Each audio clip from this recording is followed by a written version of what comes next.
Hey, buddy. Eyes up here.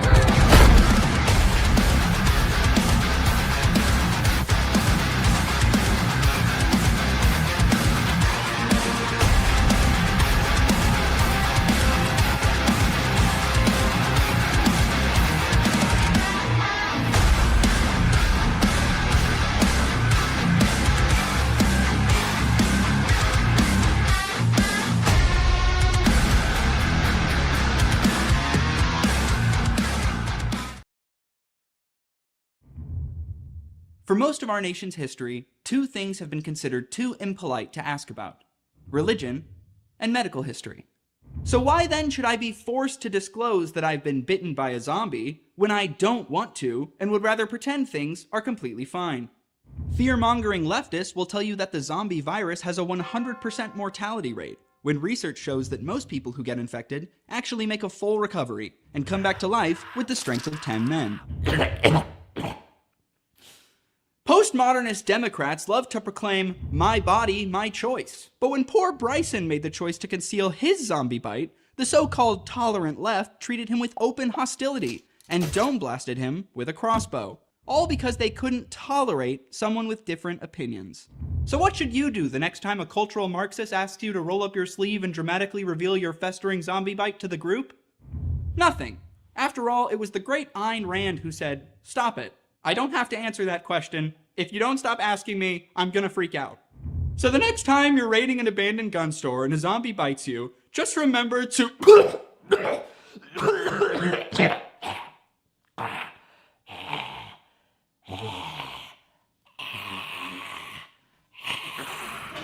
Hey Blake, are you... Oh shit! Oh fuck, get the crossbow! Already on it. Wait, why didn't he tell us he was bit? Yeah, we literally have a cure. Yeah, I don't think he would have taken it. Yeah. Disagrees with him. Obviously, I disagree with him on everything. Although we didn't see eye to eye. Oh. Someone with a differing opinion, almost everything. Should I get specific with the things I disagree with him on? So what I want to do is make my post that people shouldn't be killed for their opinions, but figuring out the perfect amount of qualifiers to include has been near impossible. Political violence on all sides needs to stop. Like, essentially, I want people to know that I'm good because I'm against murder, but I'm also good because I disagree with them. Guns are bad.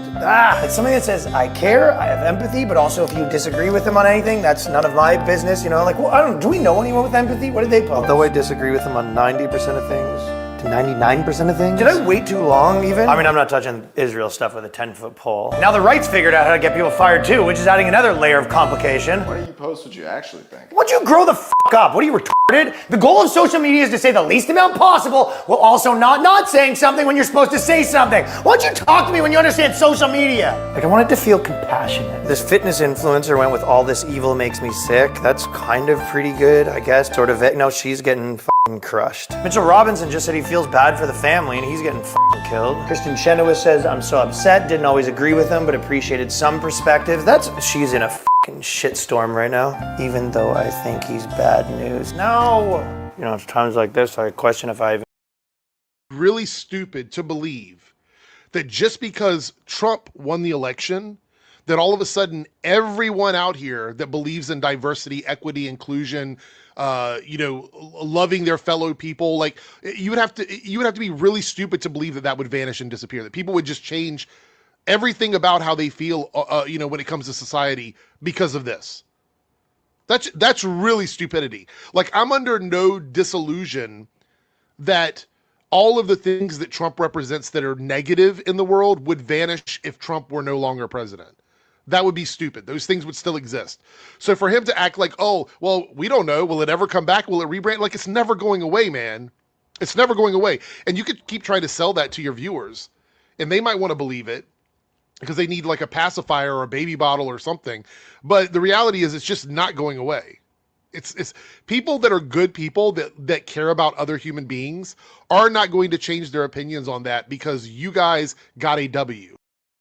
Specifically to your audience that's watching this video right now, how many times are you going to listen to these guys tell you that something is dying or dead when it is not actually dying or dead? How many times are you going to listen to it? How much more of your life are you going to waste letting these people tell you how to feel about movies and TV shows and entertainment.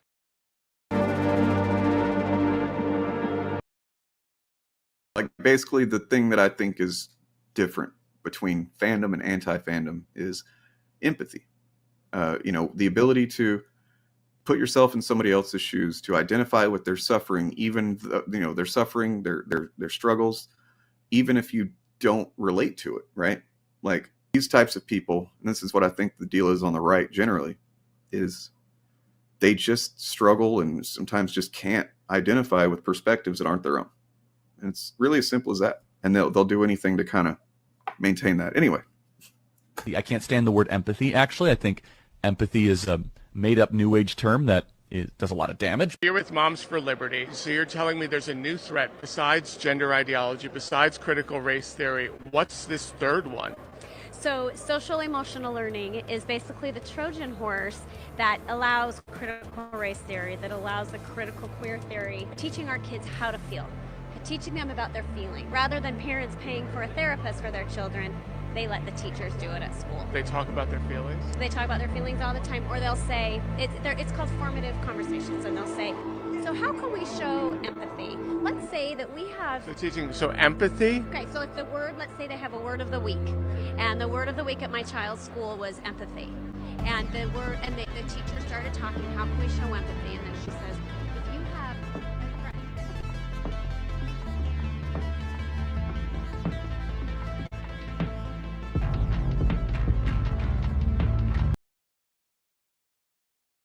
Critic of all time. He's dumbed down online film discussion beyond repair. His audience is as smart as POTUS number 47. And yeah, I don't know at what point his status as kind of the ringleader for the Friday Night Tights is like the more or less the manager. He's the kind of staff manager of these chuds, I think. And I've got a song that I've been working on about him.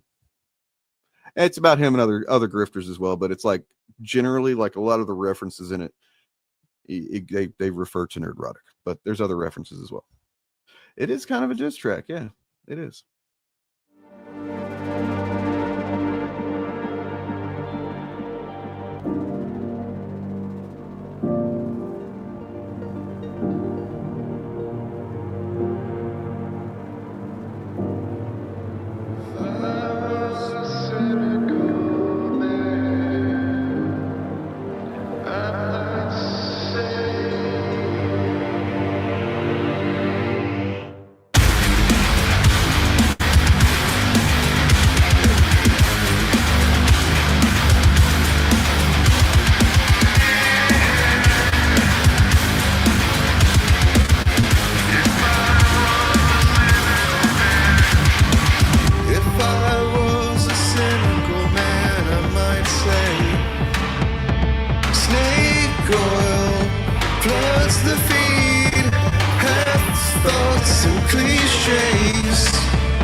Welcome to the FAP.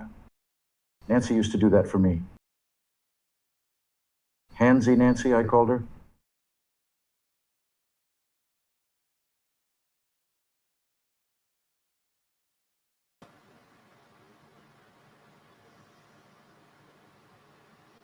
Hello and welcome to the Fapcast. Fap News, actually. Not that we take much effort to distinguish these things usually, but we're going to do that today for whatever reason.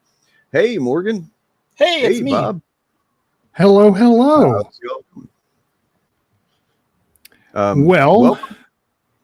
Welcome to this show, everybody. Okay. Thanks for that answer in the private chat, Bob. I appreciate that. It definitely didn't distract me and waste my time just now. Yeah, I mean, look, we're a new age kind of group. Somebody looked it up on whenever I was on stream showing that the other day, and apparently, new age, just a new age made up word. It was introduced at least in the early 1900s. It's a very new age concept of empathy. The hippies from. I think it was actually invented, I think, by Aleister Crowley. He was famously the inventor of empathy. So was he? Yeah. Yeah. Well, I mean, he got it from Marx, though. Yes, of course. But Marx was 19th century. Crowley did us the favor of updating it to modern mystical. Marx was the first one to theorize about it, but I think Aleister Crowley is the one who was like, "Yeah, this is the good shit right here. This is what real people are all about. This stuff." Evil people. Satan and stuff. Anyway, we're going to talk about Project 2025 today. So we're going to do a check-in on that. I just had a peek at the overall progress percentage. I won't tell you now, but you guys want to take a stab at where we're at percentage-wise? 60.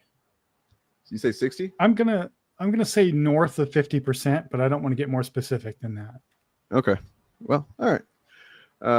Everybody take a guess in chat how far along you think we are on Project 2025 progress. We will check in on that in a bit once we get through a couple other things.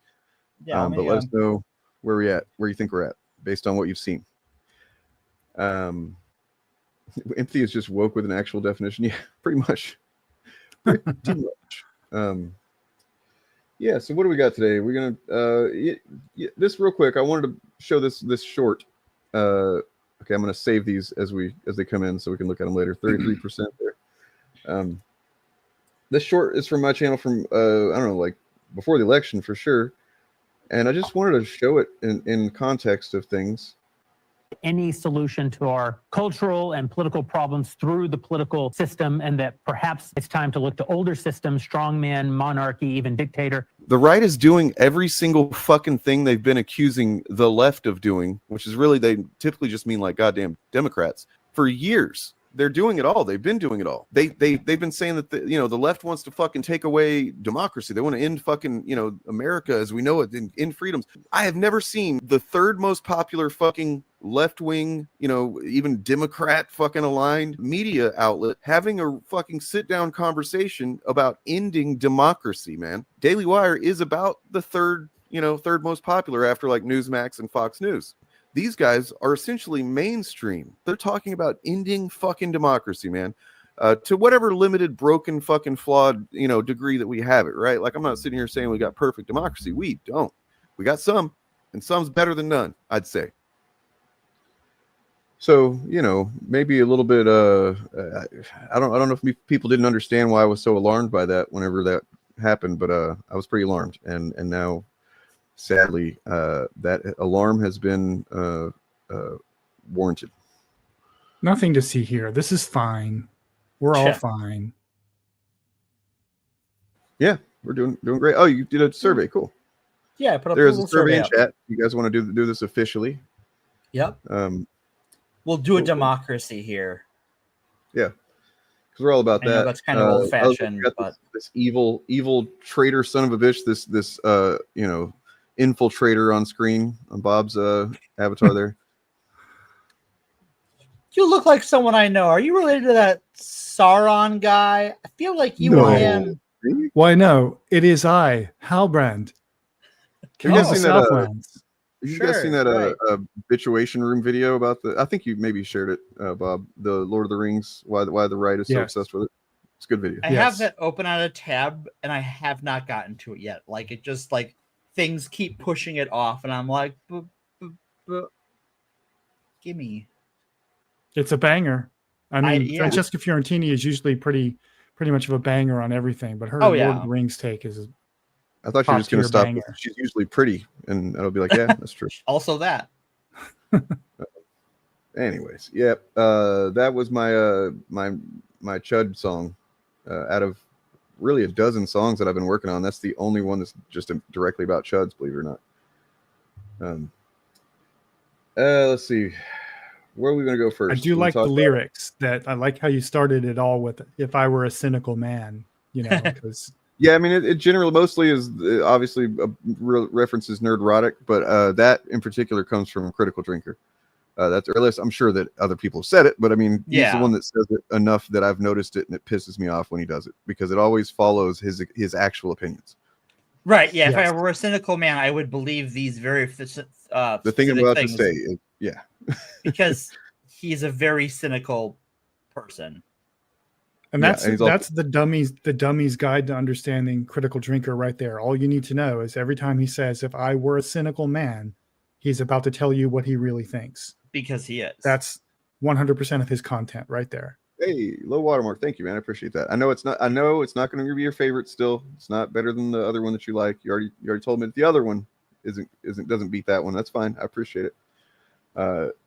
It is. I'm definitely been doing some heavier music than that first song that I put out last year. So I understand if it's not everybody's cup of boat or whatever.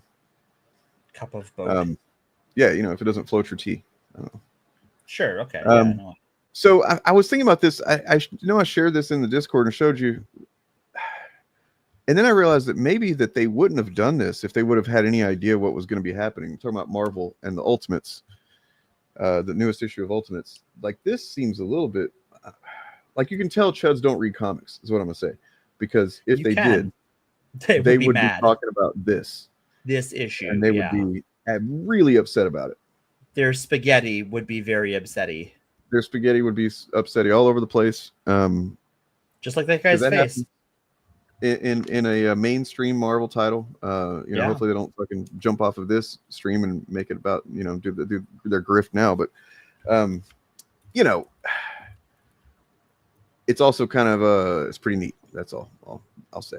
But I mean, like, there's no way anybody could have known that things would transpire and discourse would become so specific as to saying fascist would trigger a bunch of people to make them think that you're talking about Charlie Kirk, even though you didn't mention Charlie Kirk. Right, even though you have not once mentioned that person. That has happened, though. That happened.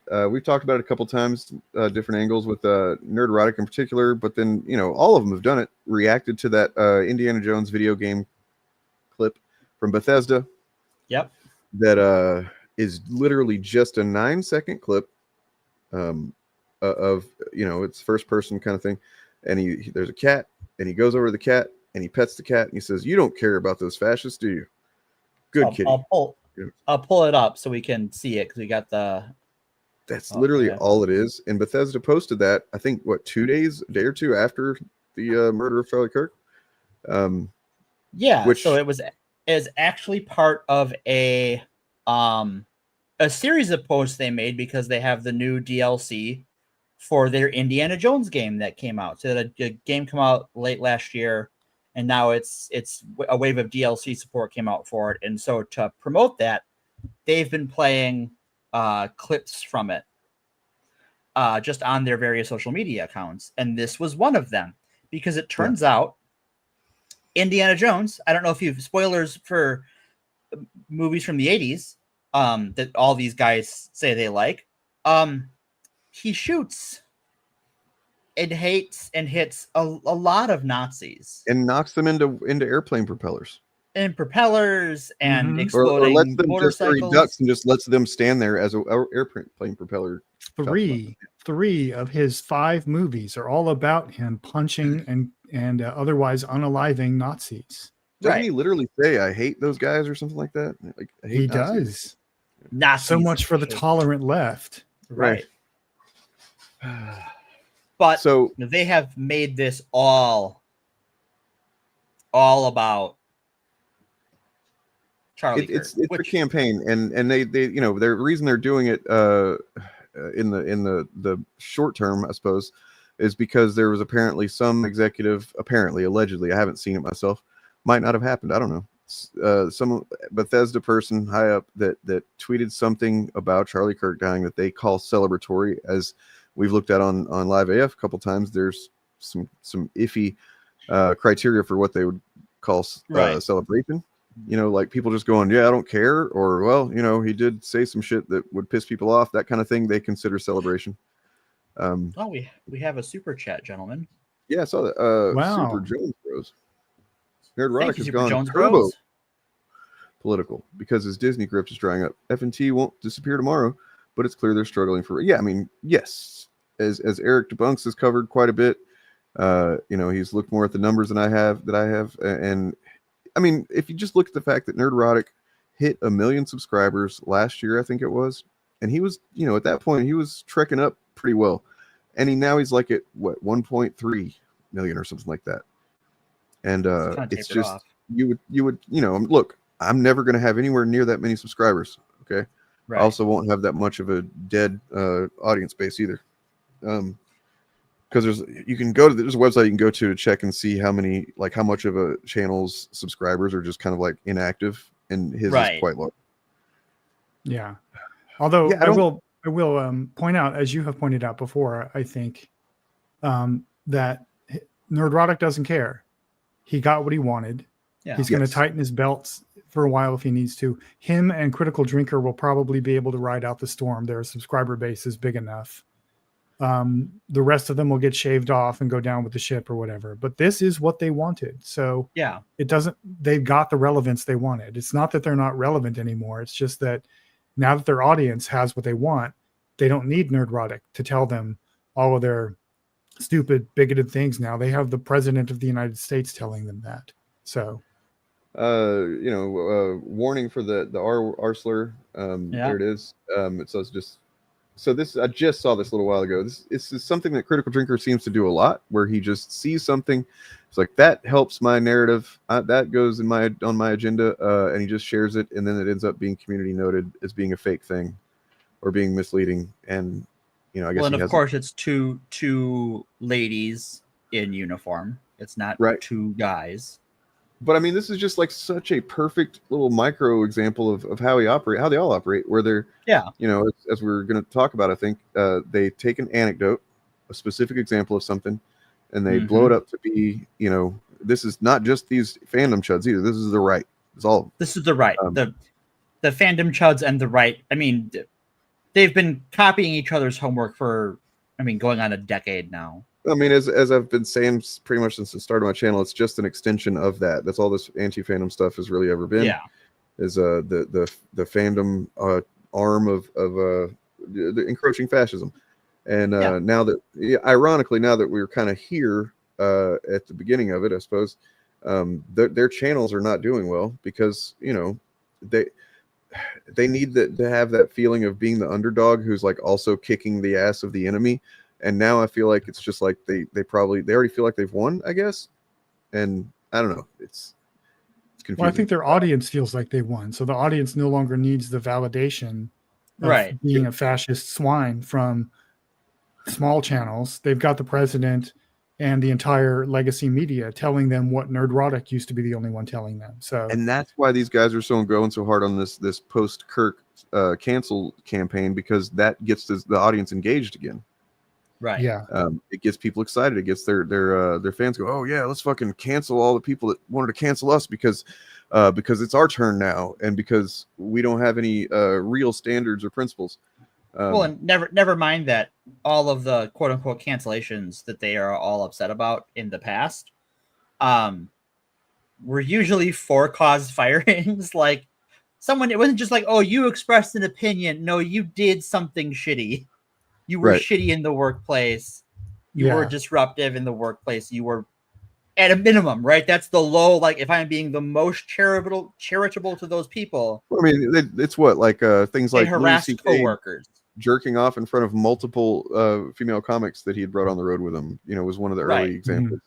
And also, He's back. He's doing shows. He's got, making money again. Like, sorry, go ahead, Bob.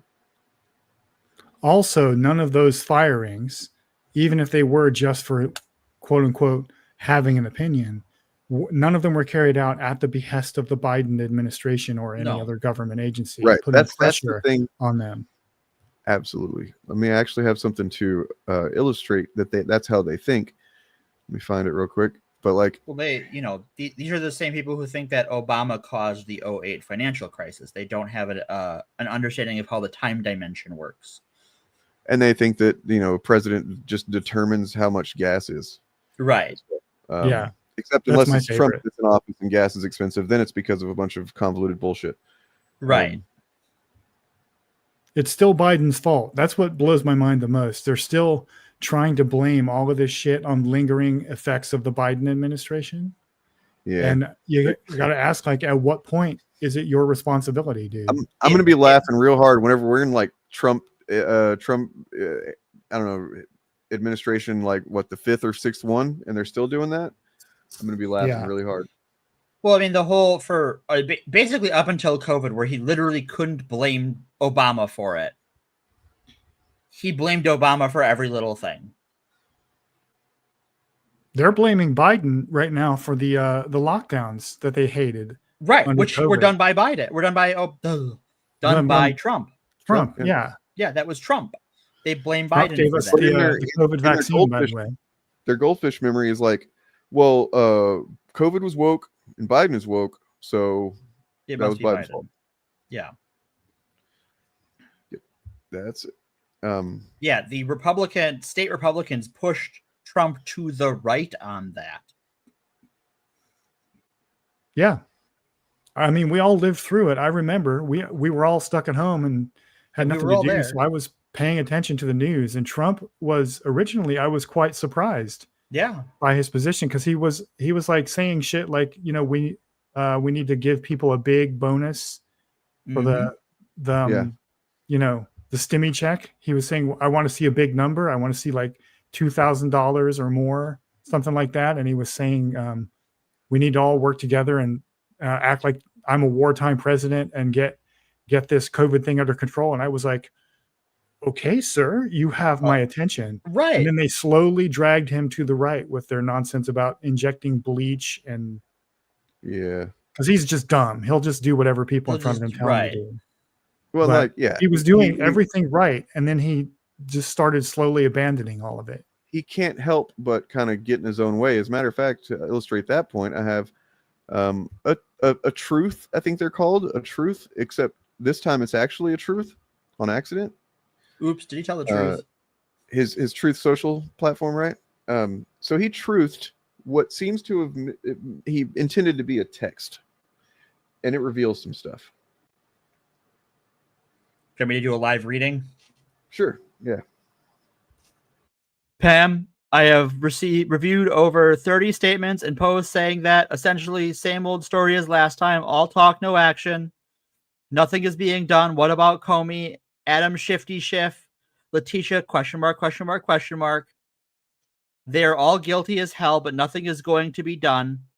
Then we almost put in a Democrat-supported U.S. attorney in Virginia with a really bad Republican past, a woke rhino who was never going to do his job. That's why two of the worst Dem senators pushed him so hard. He even lied to the media and said he quit and that was no case, and that we had no case. No, I fired him. There was a great case, and many lawyers and legal pundits say so. Lindsay Halligan is a really good lawyer and likes you a lot. We can't delay any longer. It's killing our reputation and credibility. They impeached me twice and indicted me 5 times over nothing. Justice must be served now. ! President DJT. So he tweeted, truthed a text that was supposed to go to his attorney general. So one first thing that strikes me is that it reads very much like one of his tweets or whatever. The only difference is that it's directed at somebody specific, and then it says a couple of things that I'm pretty sure he would not say publicly if he meant to. You know what I mean? Probably. He's a narcissist. He's not going to admit publicly that their reputation is not good, right? Like, 'cause Right. That's something he will lie about that till the cows come home. It doesn't matter. In fact, he's so obsessed with his reputation looking good that he's talking about how 97% of but we'll get to that. This first. So he acknowledges there that, like, this is, anybody that's not aware, her job is not to be his personal attack dog attorney. No. That's, I think, maybe illegal. I mean, yeah, on some level, right? Unconstitutional. It is not the purpose of that office. Yeah. Yeah. The Solicitor General is the attorney of the president. Well, is the attorney of the White House and the executive branch. Yeah. So he accidentally, for the first time in history of this platform, did tell the truth on Truth Social. It was bound to happen. And it also kind of says that he might be a little bit his brains are leaking out of his fucking asshole lately, I think. But also he's probably a little bit worked up because all this stuff they're doing is meant to, and it does have the effect of kind of freaking people out. If it doesn't, then you're kind of not paying attention and you're not concerned enough. But I don't think it needs to keep us in a state of being freaked out, all the free speech quashing and the stuff like that. But the reason that the authoritarians do that type of thing is because they don't feel they have control over people. If he felt like he had control of the narrative and how everybody was thinking about him and talking about him and stuff, then he wouldn't be so worried about what Jimmy Kimmel said, which, let's be clear, he didn't fucking, they're trying to say that it's because of the he misreported or he did not fucking say anything factually wrong, Jimmy Kimmel. It's just the way that it was worded. It can go either way. Did you guys? He didn't even say anything about Charlie Kirk. The narrative is that he said something bad about Charlie Kirk, which he did and not. disrespected Charlie Kirk. And they're trying to say that you're right. Exactly. It's so fucking disconnected from reality. It's like 7 layers removed. Yeah, he actually honored Charlie Kirk, as we all must do, by pointing out his name that is Charles Trump, James Kirk. Charles James Kirk. His name was Charles James Kirk. His name is Charles James Kirk. All Kimmel did was point out that Trump was disrespecting Charlie Kirk's memory by blowing off a question about how is he doing. The reporter asked Trump, your friend Charlie Kirk was just murdered. How are you holding up? And Trump was like, I'm doing okay. Anyway, check out this awesome ballroom we're building over here. Mm-hmm. Right. Giving the impression that he just doesn't give a shit about Charlie Kirk, and he never did. Somebody on Twitter said Trump in the 0 stages of grief. Right. Yeah. But I think that's what it was for sure. He felt really called out on that one because the whole thing is they're supposed to be super upset about Charlie Kirk's death, right? He was his friend. They're so and well, he couldn't even bother to pretend for 2 seconds to answer the question before.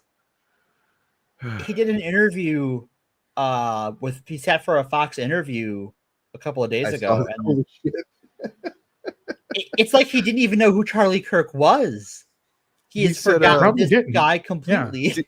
Let me see if I can find that before we tell anybody who it is. Or what happened. I want to see if I can find that because I only watched it on that one video. I just want to find the video itself of him doing that, if I can. Yeah. But yeah. So the you know what? Got something from a young man who wants to say something about some of this. It's a very short video this young man has done. I did a run-on sentence. I'm sorry. Here's this. Very troubling times. We hear a lot of talk about freedom. So let's say a word about freedom. We now have a president of the United States who just the other day said, and I quote, I have read someplace that the networks were 97% against me. I would think maybe their license should be taken away. End of quote. Really? Mr. President, that's not freedom. That's authoritarianism. Last I heard, under our Constitution, which you swore to uphold, the American people are allowed to criticize the president. The media is allowed to criticize the president or anybody else.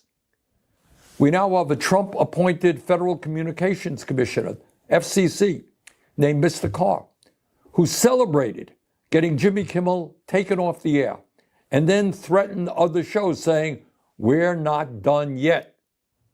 Hey, Mr. Carr, that's not freedom.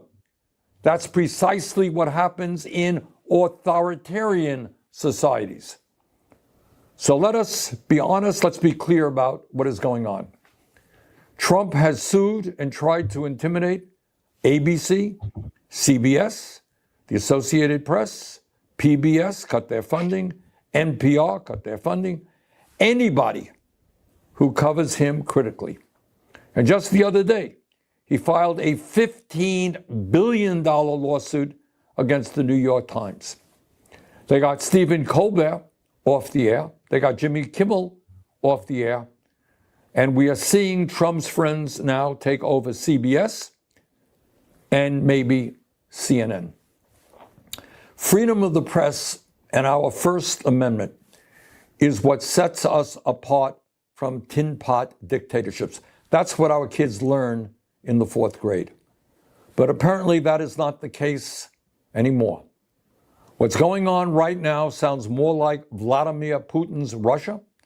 It sounds more like Mohammed bin Salman's Saudi Arabia. Under Trump, we are seeing a very strong movement in this country toward authoritarianism, and his attacks against the media are part of that process. So, let me make a simple request of my Republican colleagues. If you don't have the guts to stand up to Donald Trump and defend the Constitution of the United States of America, please just stop using the word freedom. Freedom is not just saying nice things or agreeing with those in power. Freedom is not just flattering the President of the United States and telling them how great he is. Freedom is the right to express your point of view, no matter what that may be, without government interference. Maybe what you're saying is right. Maybe what you're saying is wrong. Maybe what you're saying is brilliant. Maybe what you're saying is dumb. But in the United States of America, what our Constitution is about is having the right to say it. And we must not allow anybody to take away that basic. Bernie's literally never said anything stupid in his entire long-ass life, I don't think. You know, never a dumb thing. Not even when he was like really stoned in college or something.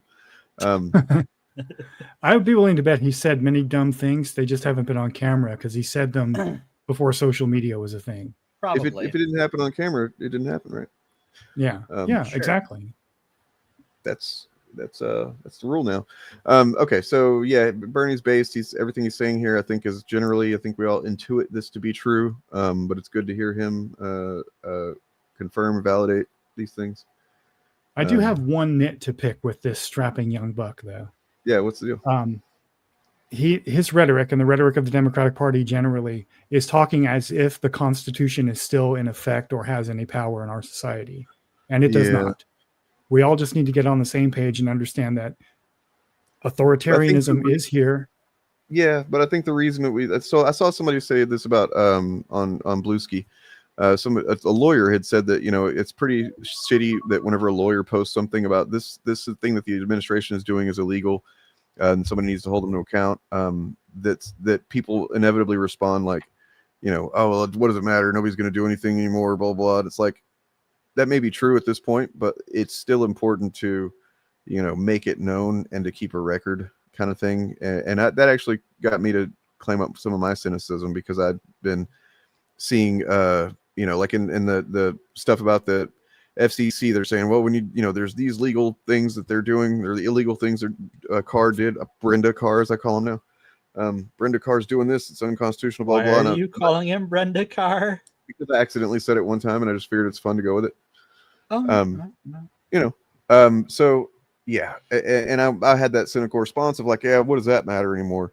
But it does matter a little bit, a lot, maybe, that we don't just kind of give up on keeping the score, you know? Okay, so I guess my thought is we do need to preserve it for the historical record. I think the hate to be the like middle person here. But I think the language should be that we should return to having a constitutional democracy based in the rule of law, where like we need to act as though that is something we should have again, rather than just going, we should accept that it's gone, because I mean it is gone, and de facto gone. It's still on the books, still technically the law, and they will use it to bludgeon whoever they want. But we need to push to return to the rule of law and to constitutional principles and constitutional democracy. Because that's not what Republicans want. They want the opposite of all of that. Yeah, and that's kind of what I was pointing at, was that simply pointing out that this is against the law is not a strategy for resistance and recovery, because it's still implicitly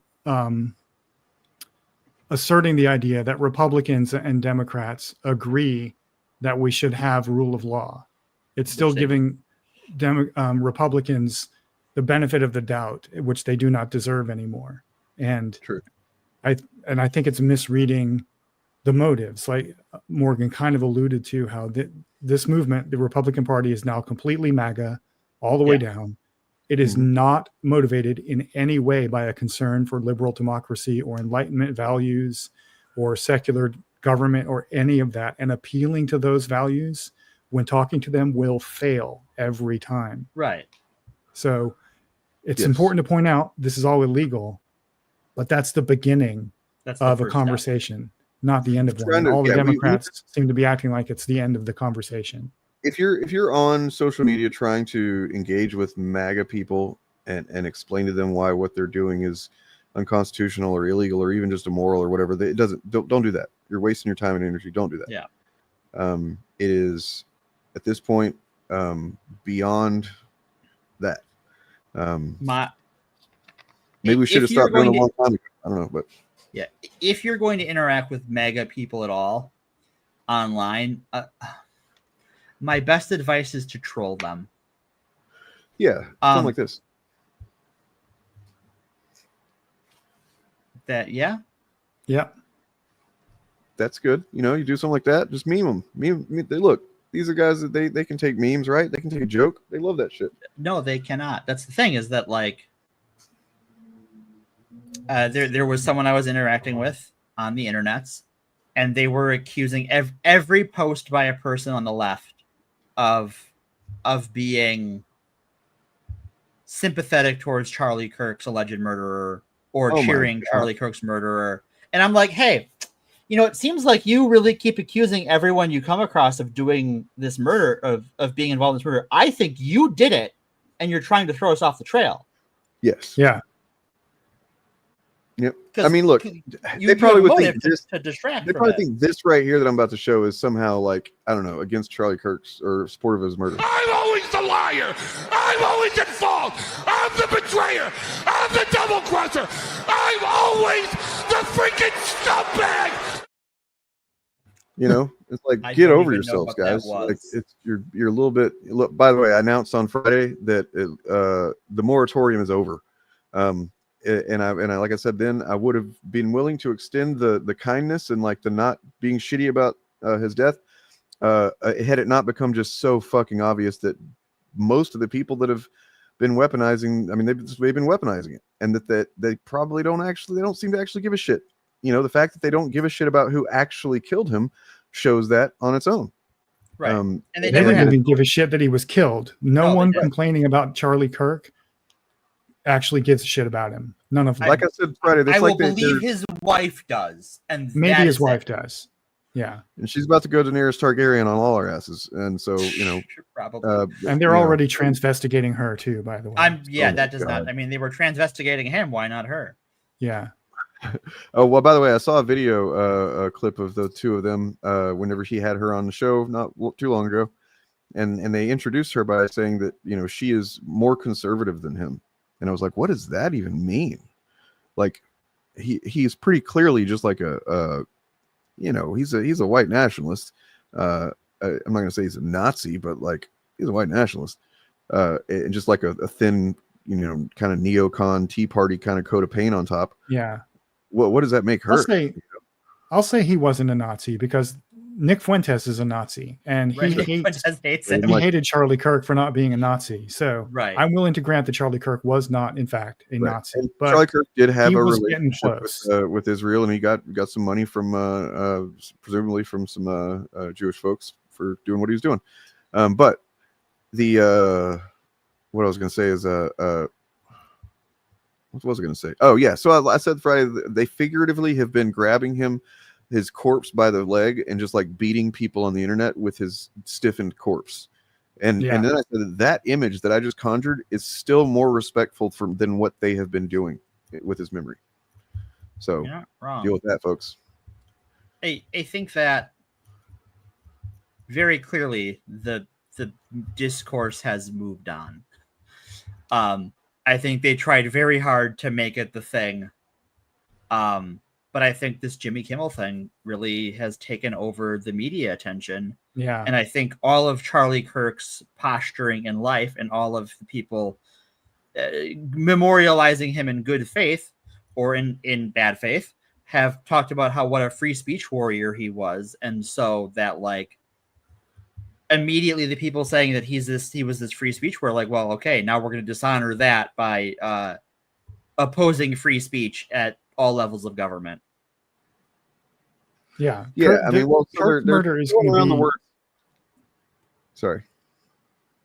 Oh, I was just going to say that Charlie Kirk's murder is going to be Benghazi. It's going to be something that Republicans never forget about, and the rest of the world goes, "What? What? Yeah." Well, except that the difference being that like Benghazi, it was like difficult to figure out what actually was going on, what happened there, and what the details were. With this, it's just like everybody saw it. Everybody sees what's happened. Well, also Hillary Clinton was alive. Sure. I think that was the problem that they had. Honestly, was that that was the main issue, is that she was like alive and free, and they wanted to have neither of those things be true. Tell you what, whether or not, even if he if he had lived, to 150 years old, a happy life, I would feel bad for his children because of the family they're born into. Period. They're going to be, already are being indoctrinated as Christian nationalists. That's got to suck. Even if they never realize that it sucks, it's going to suck. But they've been throwing around the term hate speech a lot, which is weird because I'm pretty sure that, none of them believed in speech till half an hour ago. Well, I know who didn't believe in it, though. And I'm going to appeal to this every time I see them say it. Hate speech does not exist legally in America. There's ugly speech, there's gross speech, there's evil speech, and all of it is protected by the First Amendment. Keep America free. Charlie Kirk, May 2024. We must honor him. His name was Charles James. His name was Charlie Kirk. Also, release the Epstein files. Honor Charlie Kirk. Charlie Kirk. And Charlie Kirk's memory, you should release the Epstein files. If the Democrats had any brains, which they don't, they would name the motion in Congress to release the Epstein files the Charlie Kirk Release the Epstein Files Act of 2025. Well, I mean, I was thinking they should do that with like gun law too. Just call everything the Charlie Kirk law. For whatever. Just Uno reverse that shit on them. The Charlie Kirk opened the Pedonomicon Act of 2025. See, AOC got up there on her high horse and she's like, he was not a good man or whatever. She should be getting up there and like putting on the waterworks and being like, this is for Charlie. And I mean, she could do both, right? Like, unironically, yes, that would be perfect strategy, but they won't do it because the Democratic Party is feckless cowards, is run by feckless cowards. There are individuals within the party who are not feckless cowards, but the organization itself. It is about half of elected Democrats are feckless cowards. And you can see that in how they vote, right? You can see like the memoriam resolution in the House, about half of Democrats voted for it. So stupid. A lot of the arms deals to Israel, about half of Democrats have voted for. But that number has been trending downwards over the last 2 years. Yeah. What we're going to go next? What are we doing now? I think we wanted to check in on how well Project 2025 is doing and what chat thought of the percentage was? Check on the percentage. Yeah, let's cover anything else first that we might have. I figure we'd save that for later, just in case, because it might be more of an involved topic. So any kind of smaller stuff we wanted to talk about first, maybe. And also, chat, please vote. You can either, there's a link that Morgan has for a survey, or if you want to drop your percentage, what your guess for how far along Project 2025 is right now, based on all you've seen. Give a percentage, just gut reaction, your vibes, whatever you want to do. And we'll just see how close everybody is in a little bit. Yep. We're doing some democracy. So on the topic of the Indiana Jones thing. Yeah. Boy, howdy. Do people just identify as Nazis now? Is it just a thing they do? I think so, yeah. I think it is. Because like, in response to that we shared the post a little bit ago. Now where is it? There it is. So this is, I don't know if I can zoom in very well because it's on the Steam page. No. Okay. But this is one of the many, many, many threads dedicated to this topic. And it's all of these things related to this tweet. And they call it the Charlie Kirk tweet. Now, if I go back over to that tweet, Charlie Kirk's name was not over it at all. Nowhere did Bethesda mention Charlie Kirk. Nowhere at all. Nowhere in the video does Indiana Jones mention Charlie Kirk, despite being a time traveler, as we know from the most recent Indiana Jones movie. They just and it is just threads. This is 206 comments. Here's one that's, after this one got locked, this is the next one, 100, or this one's 31. It just goes on and on and on. Bethesda endorsed their opinions, etc. And then going back into yesterday, it's about a quarter of posts that aren't deleted. So yeah. Why do all of these conservatives think Charlie Kirk was a Nazi? Because we just talked about how we don't think Charlie Kirk was a Nazi. Right. Because Nick Fuentes is a Nazi and he hated Charlie Kirk, which is they pretty good evidence. Kirk was a Nazi. Right, but all these conservatives think Charlie Kirk was a Nazi because as soon as a company had a game about Nazis, and this is not the first time we've seen conservatives freak out about video games featuring Nazis as bad guys. In fact, they freaked out about this game last year. All of these conservatives seem to think Charlie Kirk is a Nazi or was a Nazi. Well, to be fair, if I remember correctly, the clip has Indy saying to the cat, "You don't care about all of these fascists." Mm-hmm. So all Nazis are fascists, but not all fascists are Nazis. There were some distinct things about Nazism that set it apart from the rest of fascism. That's true. So maybe they're clocking into the idea that maybe Charlie Kirk was a fascist. He may not have been a Nazi, but he was a fascist. But maybe they think he was a fascist. So conservatives think, these conservatives on Steam seem to think, and I have chud blindness. What was the Nerdrotic was the one who posted that in the thing you shared? I'm sure they all posted it, but the one we showed was Nerdrotic. Was Nerdrotic. So I have another thinks Charlie Kirk was a fascist. Oh, you got it pulled up? Yeah, I'm gonna have this one now that I just found literally just now. Oh, so the quartering also thinks Charlie Kirk was a fascist. Yep. And of all of these chuds, the quartering is the one I most close, but feel more comfortable saying is basically a Nazi because I mean he's platformed and was sponsored by an actual Nazi book publisher, an actual Nazi book company as a sponsor, which I think didn't you and yeah, me and Turf broke that news for sure. Broke that news, yeah, on like a weird time of day too. Yeah, it was like I found out about it like late at night on a Saturday or something. Somebody sent it to me and was like, "This is." I was like, "What the fuck?" And then so I messaged Turf and basically we got it together and did a stream like early on Sunday morning, basically. I think, yeah, a no-name Nazi.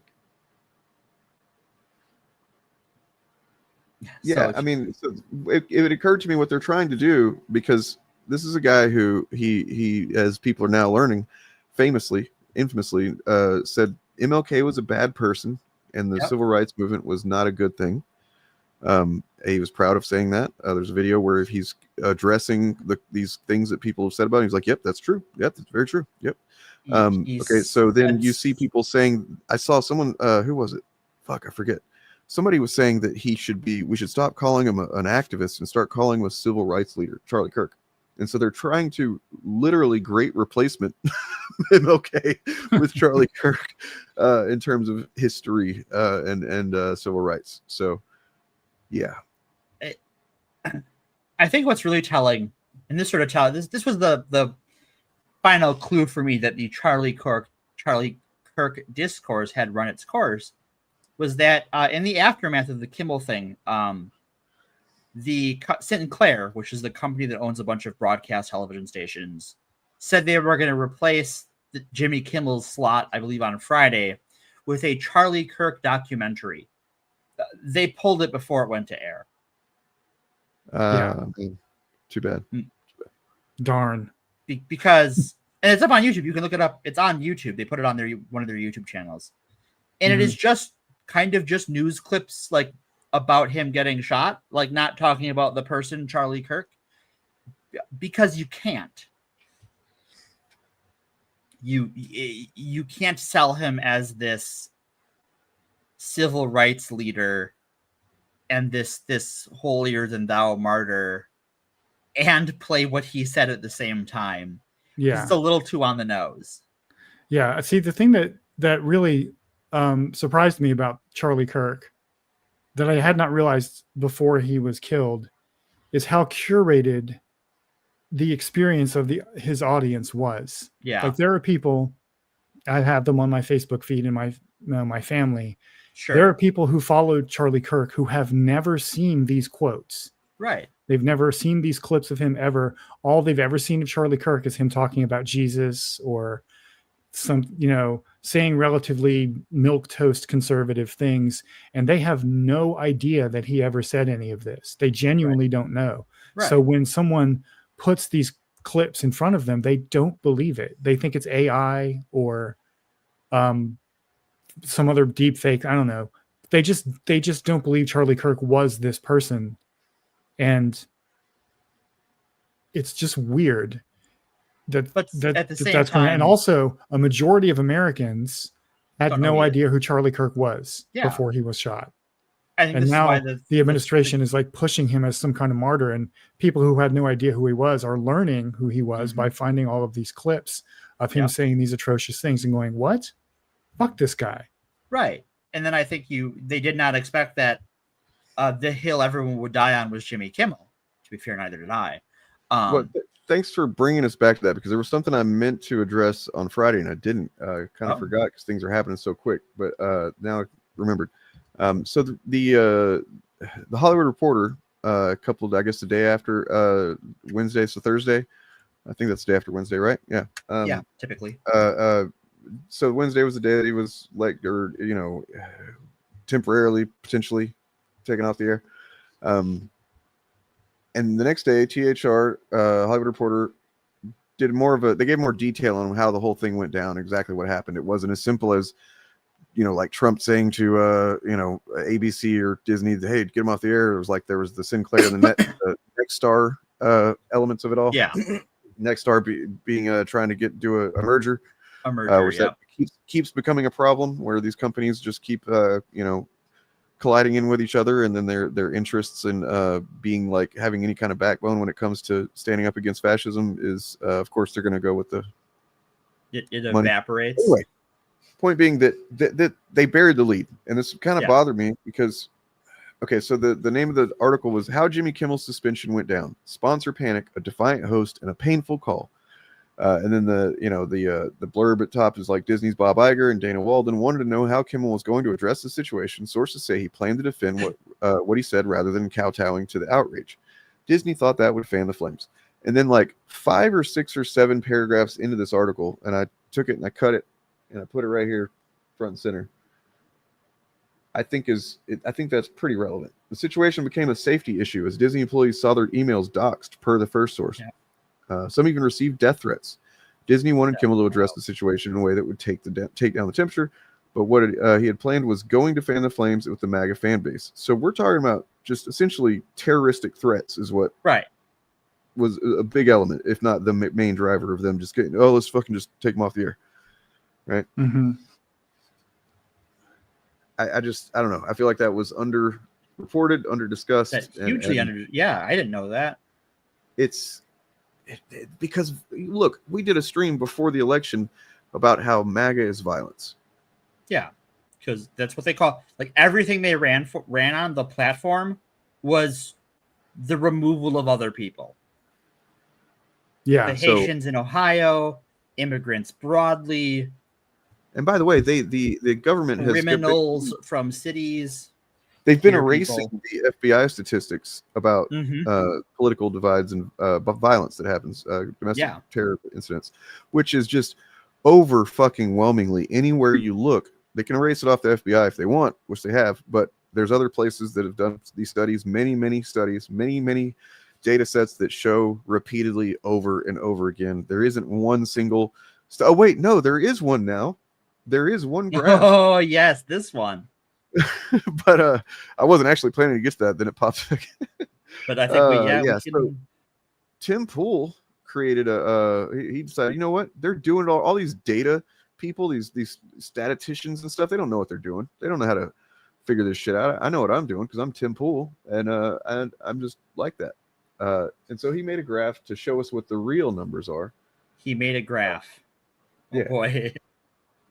And it's look, it's not at all what you would expect. It's exact craziness.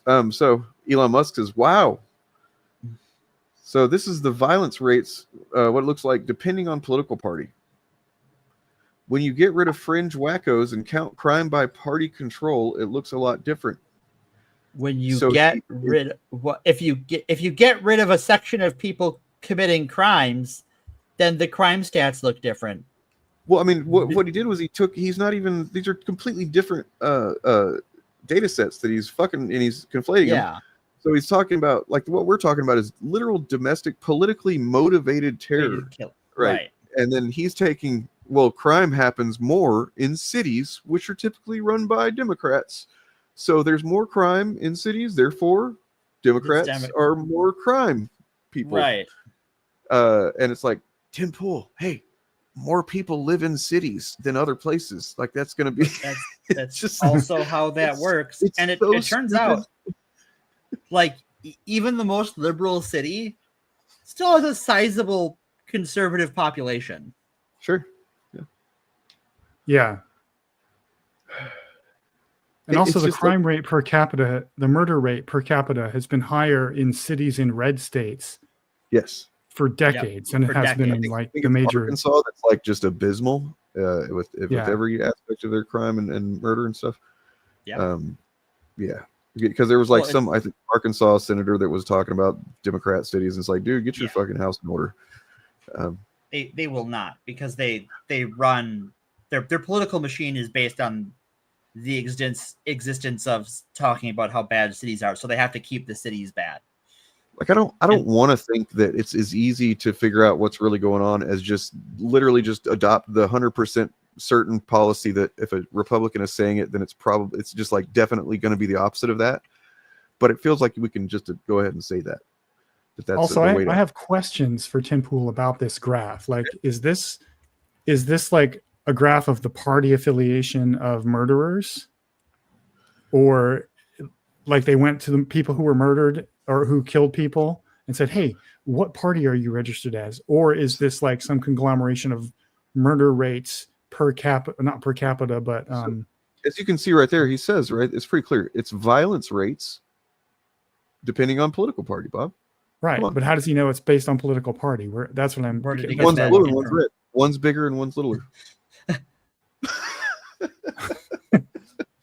don't know. I'm just like, I just want to because I know he's a statistical genius. He obviously went to college for this. That's why And he wears the beanie. I need him to explain bulbous. his analysis to me. What was his rubric? What were his So he his used cohorts, an advanced statistical model called I Made It Up. Oh. But why would Elon Musk go, wow, he's a genius? You know, he's invented stuff. So I think I know when you're arrested for a violent crime, one of the things they ask you is what party are you registered with? Right. Definitely. Yeah, that's true. That's true. That definitely a thing that happens. And did he count stuff like this? You know, like just threats that are definitely from the right, or no? We'll never know. Yeah. I mean, look. Well, you know what? I think part of it is this is the, like, we've talked about this before, where like what a conservative means by crime and criminal is not the definition of those words in like a dictionary. Mm-hmm. A crime is when a person they don't like does a thing, and a criminal is a person they don't like who is physically distinct. Yes, and I actually saw something about that. So I took several screenshots from Nerdrotic's Twitter today because I was just like, man, it really does paint a picture of what this guy's really about. I don't know why I didn't do this before, or maybe he's just way more mask off now. I think that's it. But there was one incident or one reply he did to somebody saying, it was a post of some lefty saying something along the lines of like, you know, just because someone has committed a crime doesn't mean they're a criminal. And then, so of course, Nerdrotic and all his pals are in there saying, oh yeah, just because, like, being sarcastic about it as if that is not true. But I mean, does that mean Gary's a criminal still? Because, you know, did a crime? The crimes that he did back in the day? Well, I don't know. No, because he does not appear to be one of the categories of people that physically upsets conservatives. So he can't be a criminal. True. Okay. Yeah. This is how I have a family member who has been in and out of jail my whole life, and he will complain about all of these criminals, and with no sense of irony. And if you point out, I mean, our president is a convicted felon. Right, our president is a convicted felon. He's a criminal. Is he though? Is he? Yes. My favorite data point on this one that I'll never forget is Ben Shapiro giving a list of things that the Democratic Party does not want to ban. And one of the things they don't want to ban is crime. And if you think about that for 10 seconds, be like, Ben. They're already crimes. They're banned already. That is why they are crimes. Yeah. That's how crimes work. Well, Ben Shapiro is not a smart man. No. But he talks really fast. He talks he's a very savvy fast. Man. He's a cunning man. Yeah. But he's not a smart man. Here we go. He is the definition of high charisma, low int, low whiz. This is Jasmine Crockett that said that. Just because someone's committed a crime, it doesn't make them criminal. And I think probably even they know what she's saying with that. Maybe not, but like it seems pretty obvious. I don't think you have to be super smart to get what she's saying, that a criminal, into my mind, is someone who has just like their life has become about committing crimes with willy-nilly. They don't, that's kind of just what they do. They're not concerned about legality of the things that they do. And that often comes from being put in prison, where they learn how to be, better criminals, right, typically, instead of being rehabilitated. The main thing you learn in prison is how to be a better criminal. Yep. And so that's what she's expressing there. I'm pretty confident, having not seen it actually, that she's a smart woman. That's what she's probably saying. And then, yeah. So anyway, I just thought it was interesting because you mentioned that. So there's that. All right. Sorry. Yeah. I'm behind. As you were. Do we need to move on, or? Sure, we can move on. Should we refresh the poll and get ready to talk about that? Oh, you got one more thing to share? I see you loading up. Here's the poll. If you have not taken the poll, take the poll now. This is a vote on how far along you think Project 2025 is. Take the poll. While I wanted to address a thing real quick before we move on. So this comment Yes, a lot of Republicans are very anti-democratic because they suspect they're not really in the majority. The demographic changes just encourage them to continue being anti-democratic. That, and then I think that they've radicalized themselves. I mean, this was something that I confirmed talking to Ethan Van Sciver whenever I spoke with him for a brief time a while back, where he was talking about the people on Twitter that, you know, crazy lefties, and I'm like, dude, do you understand that you might have just been engaging with like some fringe, maybe just some teenagers or something, like people that they don't represent the entirety of the left kind of thing. And that yeah, I don't remember how the conversation went, but he basically confirmed that he might have, you know, just kind of let himself get pushed further right because of idiots on the internet, which is a silly thing to do. But yeah, and this played out in the Charlie Kirk thing too, where like the instant it happened, every single elected Democratic leader and almost every like media person on the left, from Mehdi Hassan and Hassan Piker all the way to like Chuck Schumer, put out tweets condemning the murder of Charlie Kirk and saying political violence should not be a tool that we do. And every single Republican said it's time to declare war on Democrats. Right. Or they were like specifically blaming groups of people. Right. And then they went and dug up tweets from like people who had 0 followers and no likes on Twitter and found like one silly person who said, "Oh, I'm glad he's dead." And then they said, "Look, see, the left wants to kill us." This one guy. To illustrate your point, we got it's kind of blurry, isn't it? Lefties on screen there, but it's all people just, you know, saying this is not good, right? And conversely, this is war and the Democrat Party must be held accountable. Okay, so stuff like that. And what I have here is another example of such thing from Nerdrotic's page, where he get this off here. So it's just one of the many examples of him retweeting something like this, and I've seen many chuds doing this as a way to justify their canceling of Jimmy Kimmel and various other people, because they're like, you guys did it first, you know? So they convinced themselves of cancel culture being this thing that the left is organizing and orchestrating, and that's somehow connected to the Democrat Party as well. And that they're doing that against them, instead of just the fact that people were being held accountable for their shitty actions or words or whatever it was, you know, and some of the cases that was not even somebody who was on the right, because it wasn't really about that. It just ended up being a lot of people on the right getting quote unquote canceled because they have antisocial views. That's kind of the crux of it, right? Like they are antisocial. They Morgan left. I guess Morgan's antisocial now. Jeez.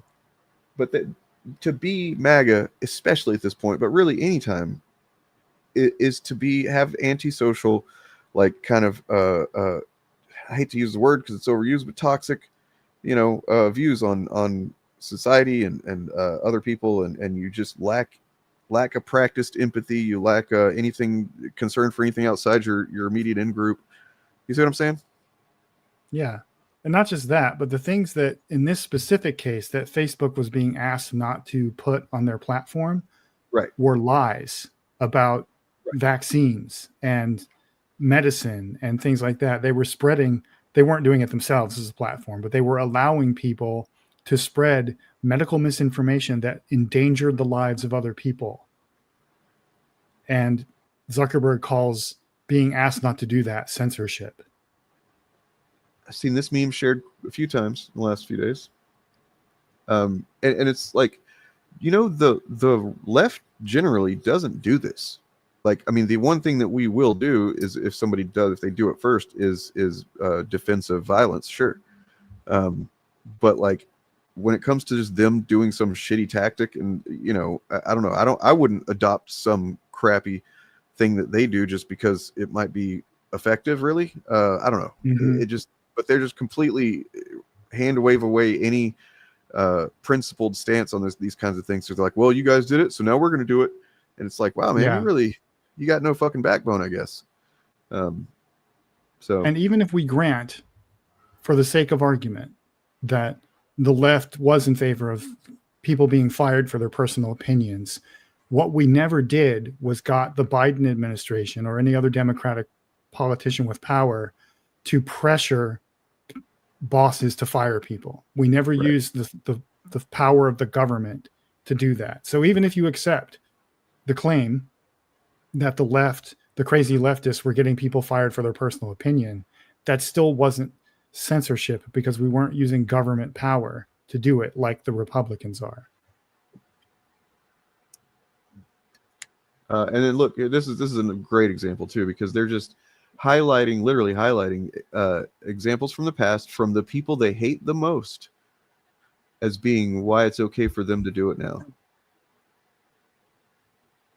This is Chud posting in defense of their canceling what they're doing. So, yeah. I mean, the Brendan Carr, the head of the FCC, said we can do this the easy way or the hard way. He is threatening the use of the government. So he's saying, no, the First Amendment will not protect you. I don't care about the First Amendment. That's why he used fucking language from the Goodfellas. Right. Right. He basically went and gave an interview and said, it'd be a real shame if something happened to your little TV network, huh? I'm just saying. Well, now you're quoting Ted Cruz, so but let me go ahead and quote Brendan Carr. Previously, President Biden is right. Political satire is one of the oldest and most important forms of free speech. It challenges those in power while using humor to draw more people into discussion. That's why people in influential positions have always targeted it for censorship. Wait, was that Brenda? That was Brenda. That was actually Brenda saying that. Wow. That was Brenda's alter ego, her secret identity of Brendan. There's more. Oh, that's the wrong one. My bad. This one. Should the government censor speech it doesn't like? Of course not. The FCC does not have a roving mandate to police speech in the name of public interest. There's a tweet for everything. But since then, he literally authored the FCC section of Project 2025. He did, in fact. Big Project 2025 enjoyer. An architect, you could even say. Yeah. And then, let's see. I think that's about everything before we move on here. Other than maybe talking about we talking about comics yet? We doing that? No. Okay. Well, I've got two things we could talk about if we wanted to discuss a couple more small topics before moving on to the poll. Well, Ted Cruz came up.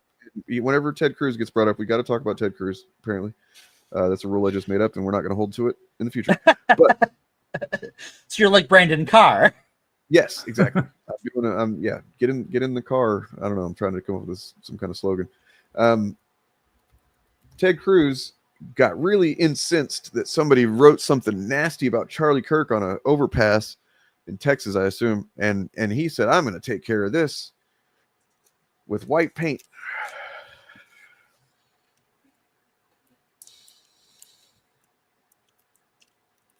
Yeah, I mean, what is you know what it is he's covering up for the fact that he did it. That's what. See, I looked at it on Friday, and somebody in chat was like, I didn't think about that. That's funny. He probably.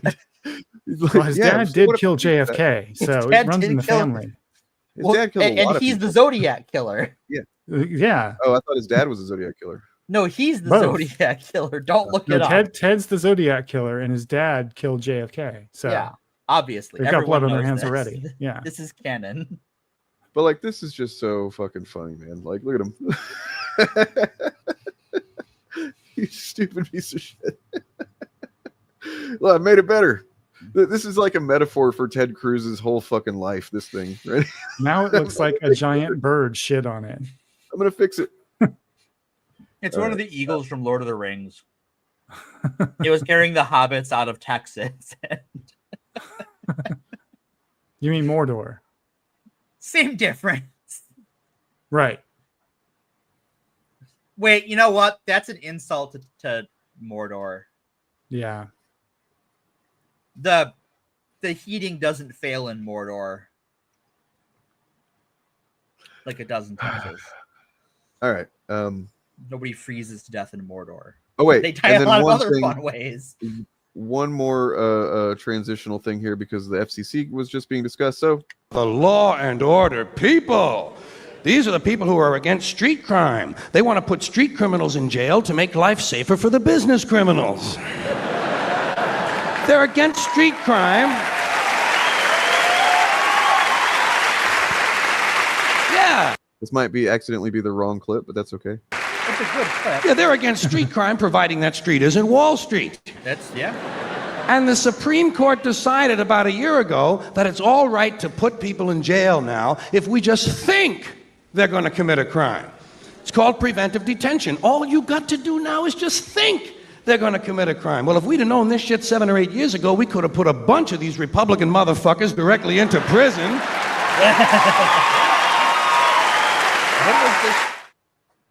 When was this special from? That was a good kind of. It looks like an '80s one for sure. I I think think it's that's from older. "What Am I Doing in New Jersey" is the name of it. So we're whatever year that one came out. Look it up. What am I doing in New Jersey? Am I doing in New Jersey? It's Well, anyway. the 12th album. It is 1988. FCC, the Federal Communications Commission, decided all by itself that radio and television were the only two parts of American life not protected by the free speech provisions of the First Amendment to the Constitution. I'd like to repeat that because it sounds vaguely important. The FCC, an appointed body, not elected, answerable only to the president, decided on its own that radio and television were the only two parts of American life not protected by the First Amendment to the Constitution. And why did they decide that? Because they got a letter from a minister in Mississippi. A Reverend Donald Wildman in Mississippi. This sounds like a classic FAP episode, by the way. This does. Mississippi heard something on the radio that he didn't like. Well, Reverend, did anyone ever tell you there are two knobs on the radio? Shock and awe.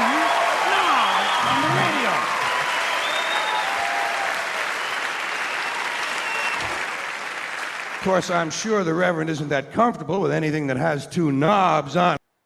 All right. Project 2025. Does everybody need a refresher on what that is? Reminder? Project. Do we want a refresher on what Project 2025 is? Well, there's two smaller topics we could touch on before that, if we wanted to. But if we wanted to, I don't know what time people wanted to go. I mentioned to. them in private chat, but if y'all don't want to do it, that's cool. I'm down. I think they'd both be a little bit fun. Let's do but the Project we could also move on. Yeah, let's do Project 2025 first, and then I think at least one of them is a fun, like a palate cleanser topic. Yeah, that's cool. Julia, this is definitely not the venue for getting that addressed. I apologize, but there are venues. If you'd like some phone numbers, we can maybe facilitate that. Yeah, I'm sorry, Julia. We are going to talk about Project 2025, so there's nothing fun to talk about. No happiness here. Sorry, sis. Okay, so overall progress of Project 2025. Let's get these numbers up here. We've got a 33.33%. We've got a 50%, 42, 70, and a 65. And that's, I don't have it. Where's the survey? Do we have that? I will have to pull it back up because I had to restart my computer because things locked up. I'm going to go ahead and guess based on the number I'm looking at what it is. All right, so let's, all right. There is the poll once again. You have moments to vote. Moments here. All right. We're going to go ahead and look at it. You guys can just kind of know whether or not you did a good job or not. So, most of you kind of had a good intuition for it, seems like. Because it is at 47%, which is lower than I expected, to be honest. That is lower than I expected because last time it was like 43% last I looked at it. So, and that was a while ago. So total objectives are 317 that are being tracked. Agencies involved 34, and time until end of term. Right. You might want to rethink that. That's the optimistic time. Start tracking and see what happens. Huh? All right. No, go ahead, as you were. 47%. So USAID, there's 6 objectives there. Completed, cut budget. Just cut it. Yep. Prioritize funding for faith-based organizations. They've done that. They have, in fact. policies that address climate change and help countries transition away from fossil fuels. Yeah. Some of the first stuff they did. Cut international disaster assistance funding for programs in Yemen, Syria, and Afghanistan. Trump has cut foreign aid. Yep. This is pretty convenient. Prohibit USAID from funding sexual reproductive health and reproductive rights and gender equality programs. Yeah. Specifically excluded from funding. Mm-hmm. I want to point out Yeah. two things there. First of all, the sexual reproductive health and reproductive rights one, that one is going to kill millions of people all by itself.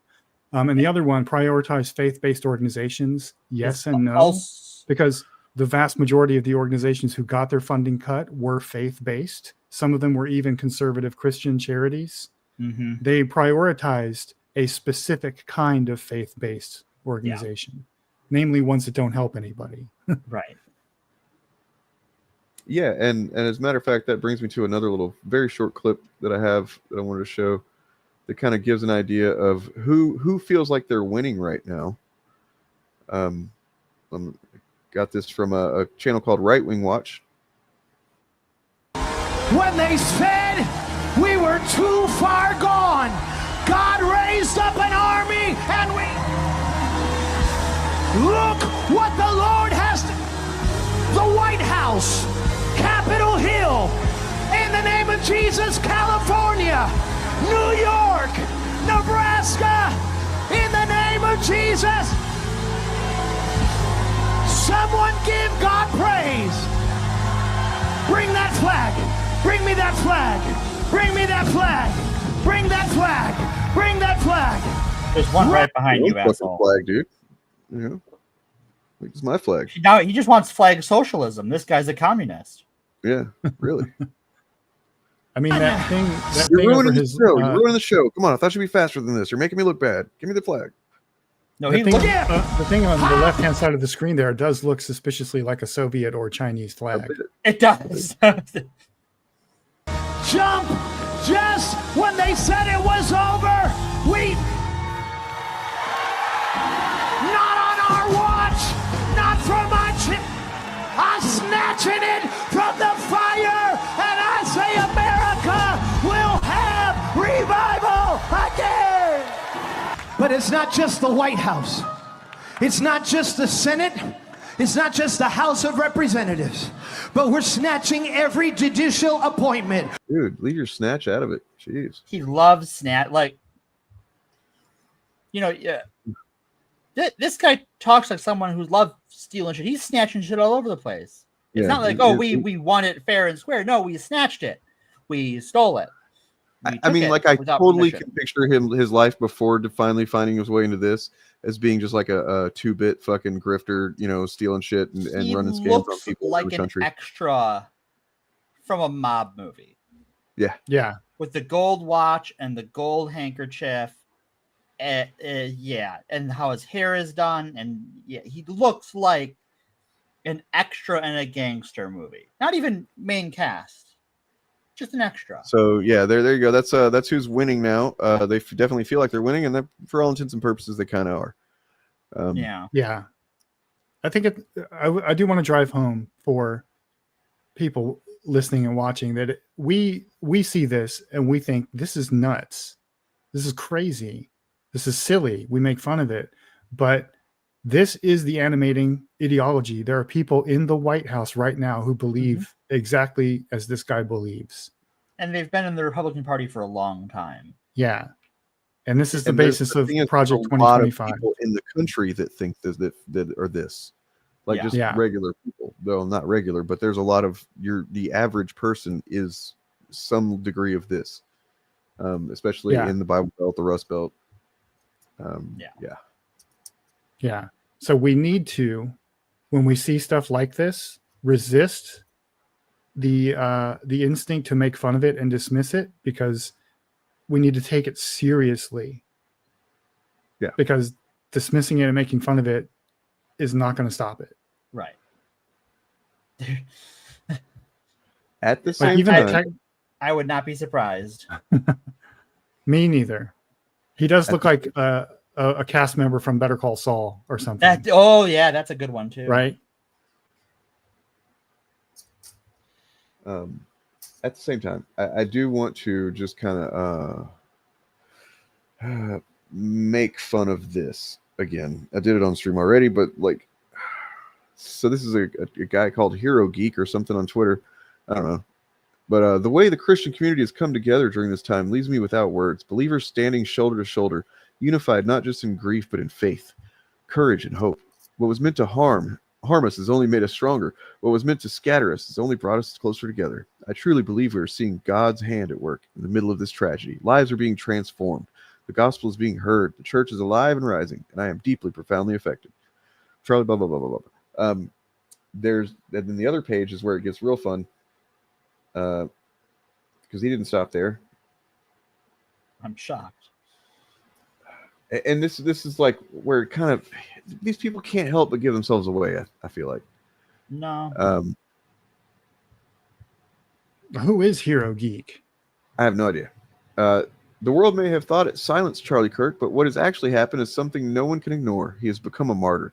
His legacy has grown larger than life, and the message he stood for has only spread further and faster since his passing.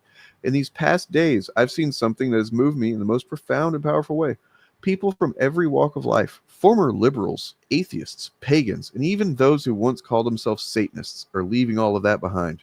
Sure they Because are. Charlie Kirk got shot? Sure, buddy. Cool story, bro. They're embracing I've not heard just this one conservative before. values, but importantly, they're beginning their journey toward Jesus Christ as their Lord and Savior.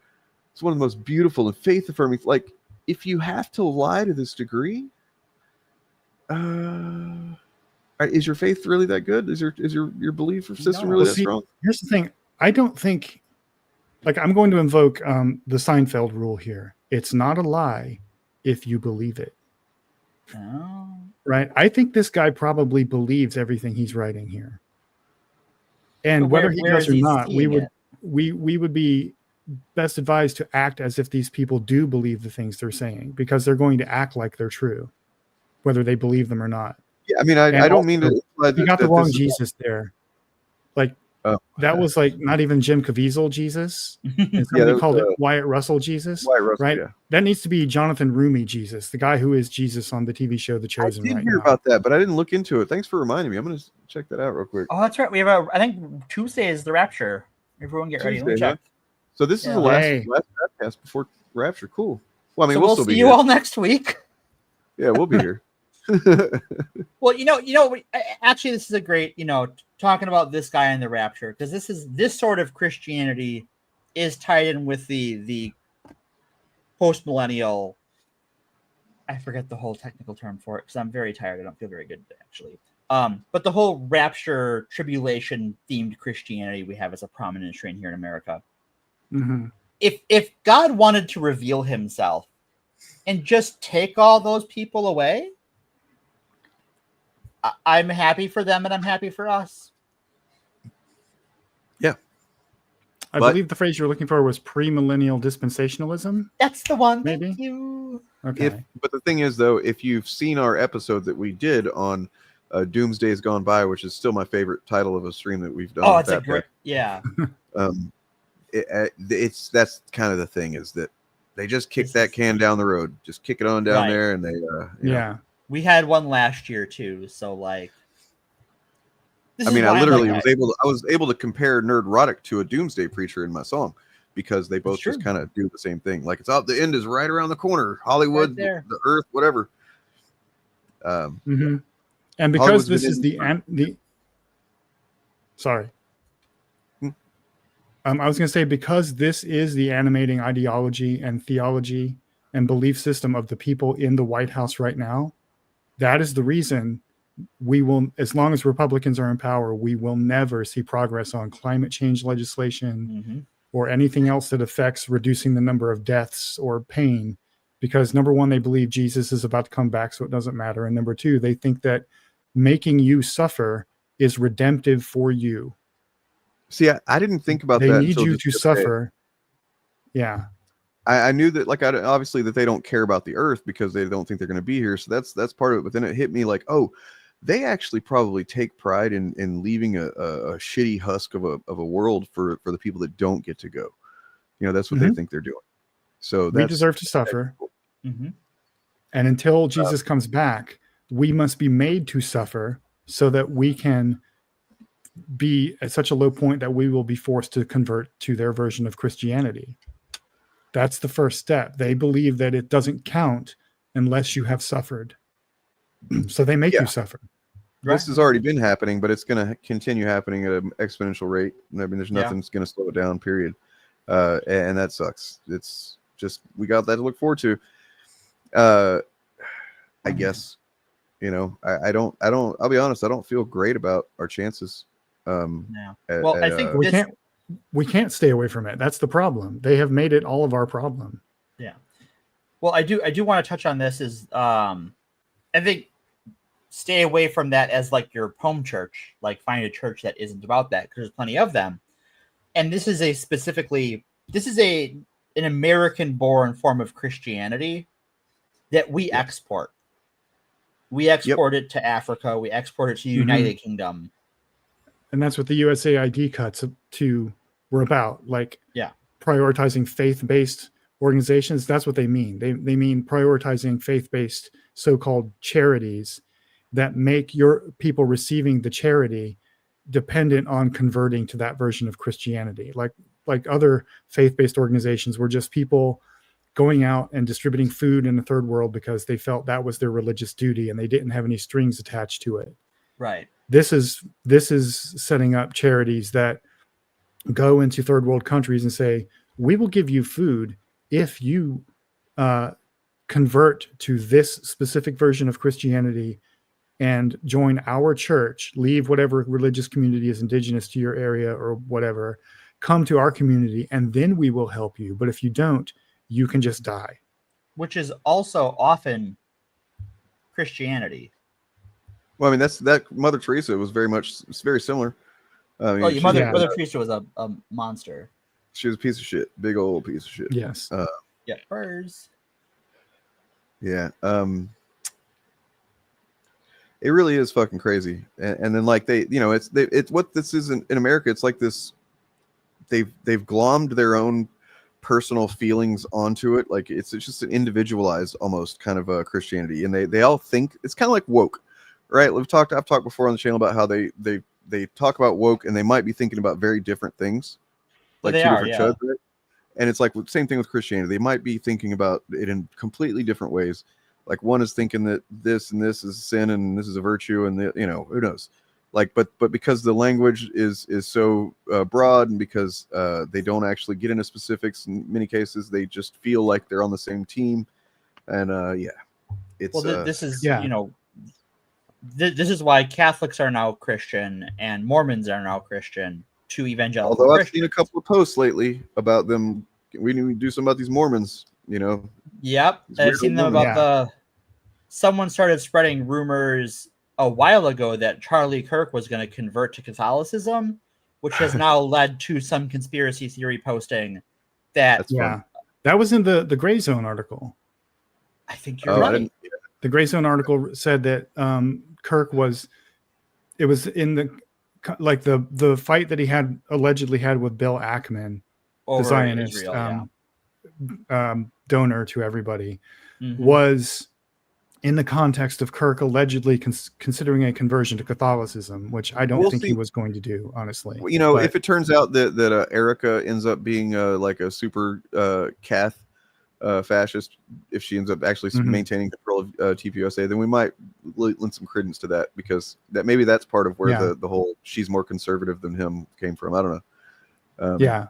But until recently, relatively recently, historically speaking anyway, evangelicals did not believe that Catholics and Mormons were Christians, although they are Christians. Before too.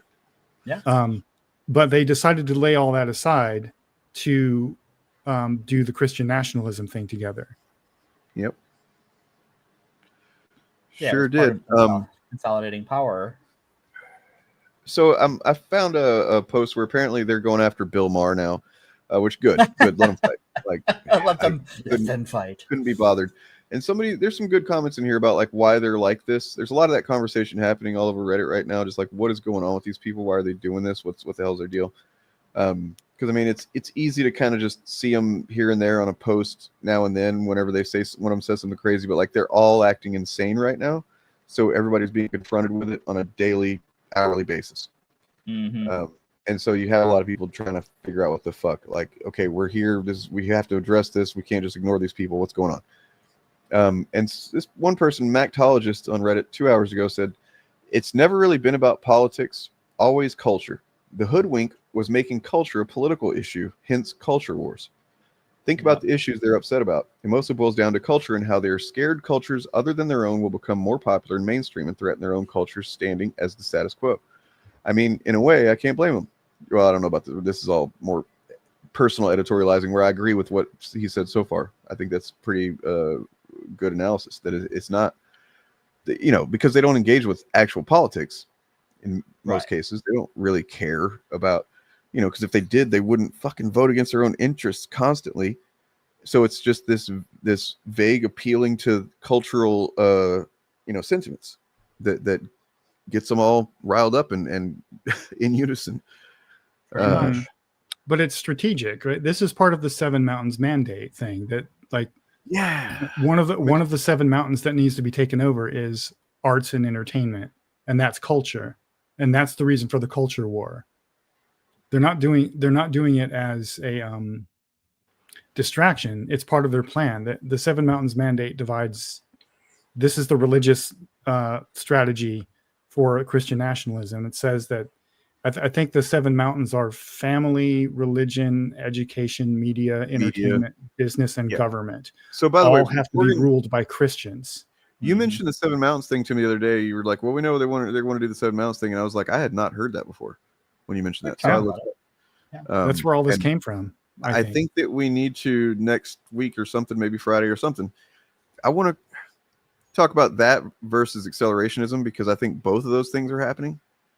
And that's kind of an interesting kind of, you can't have both of those things win at the same time. So there's going to be a split there at one point or another. Well, and also I think, when people, because I know I've said that the culture war is a distraction, that is a true when we're talking about the capitalist reasons for the culture war rather than the religious ones. We're like, for the religious ones, it's very much part of the whole plan. The reason that you have a lot of the wealthy oligarchs engage in it is because it is a distraction from them consolidating power. Like they see it as a distraction to be wielded. And also some of them believe it too. Yeah. We can't overlook that. Like there's a couple of billionaires like Peter Thiel. Right.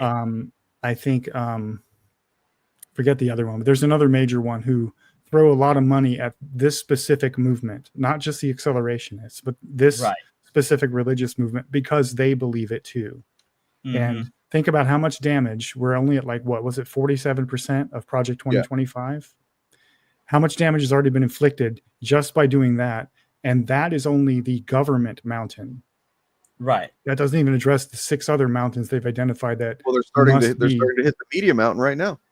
That's what we're seeing. So they're using the government mountain to try and force the other 6 mountains to all be under the rule of white Christian nationalists. Right. And that's the reason for the culture war. And the tech bro guys are kind of like Johnny come latelys who are, it's going to lead to a split eventually, but they're glomming onto this movement right now because it doesn't threaten capital. So at least in the short term. How you know that Trump is no longer driving this engine. Because he not only does he have no interest in this type of shit, he doesn't understand probably to any meaningful degree. He's got JD Vance's hand up his ass, who has Peter Thiel's hand up his ass, I guess.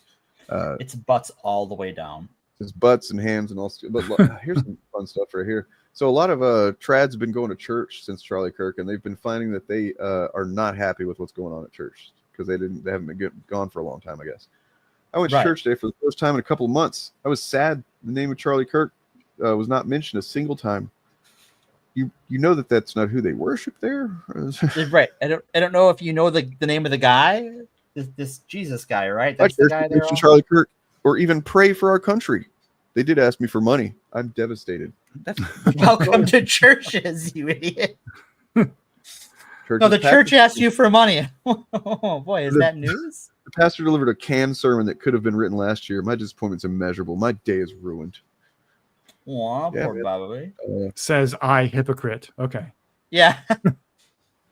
Poe? Okay, Julia, I'm not even going to highlight that question because it's just such a generalization that it. I mean, okay, fine. I'll take it in the best faith possible, but I think that's really kind of irresponsible framing. Why are white people still angry? Well, I mean, let's say, okay, yeah, you know what? I can't engage with this. But the white people that you're talking about, the specific white people that you're talking about, because they are morally bankrupt people that get off on like the way that they apparently feel powerful is by exercising power over people. And it's not something that you should try to understand because it's really kind of impossible to fully understand if you're not like that.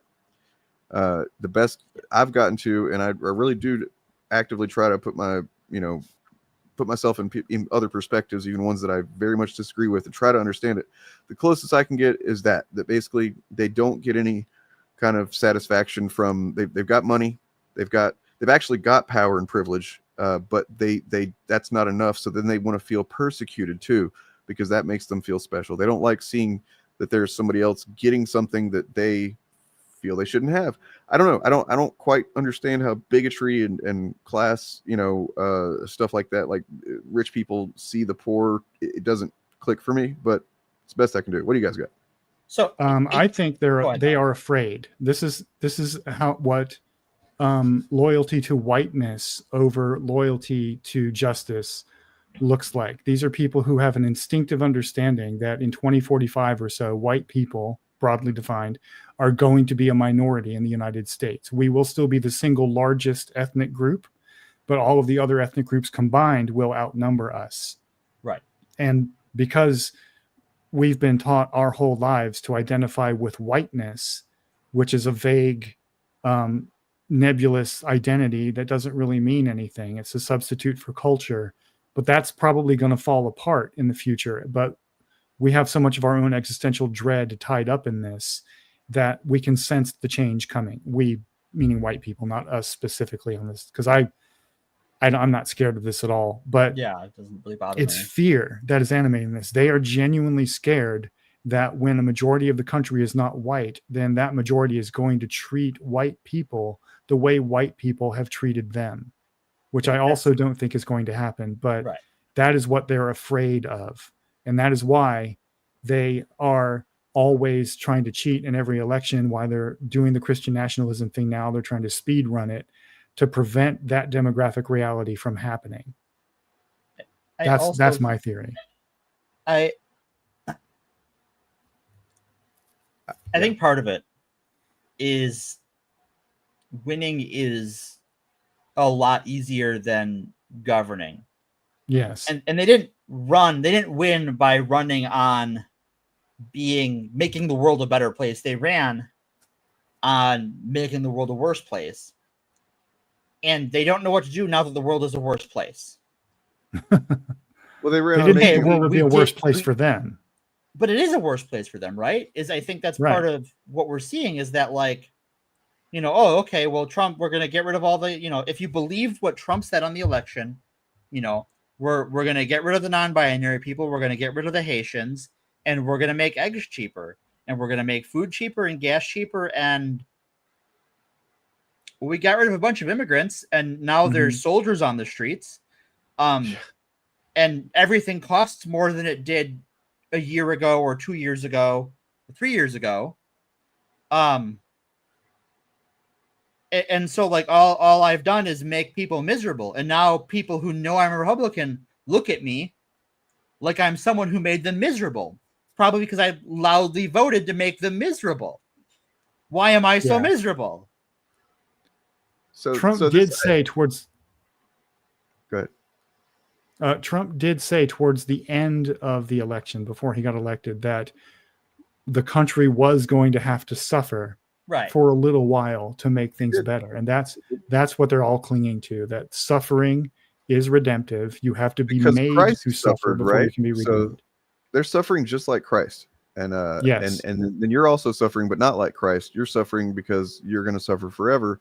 We're suffering because we're going to suffer forever. Anyway, this is a thing I made a couple of years ago. Very kind of slapdash, put it together. But I may not be able to understand the mentality super well or explain it, but I understand the mechanisms, the timeline that led to where we are, and why their perspective is so divorced from ours and reality. And I think it's what this shows is that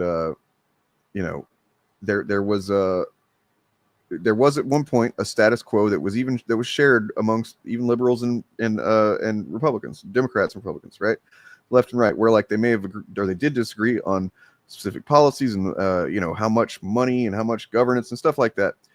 But as the purple up there says, there was local news, there wasn't cable news yet. There was generally agreed upon history and reality.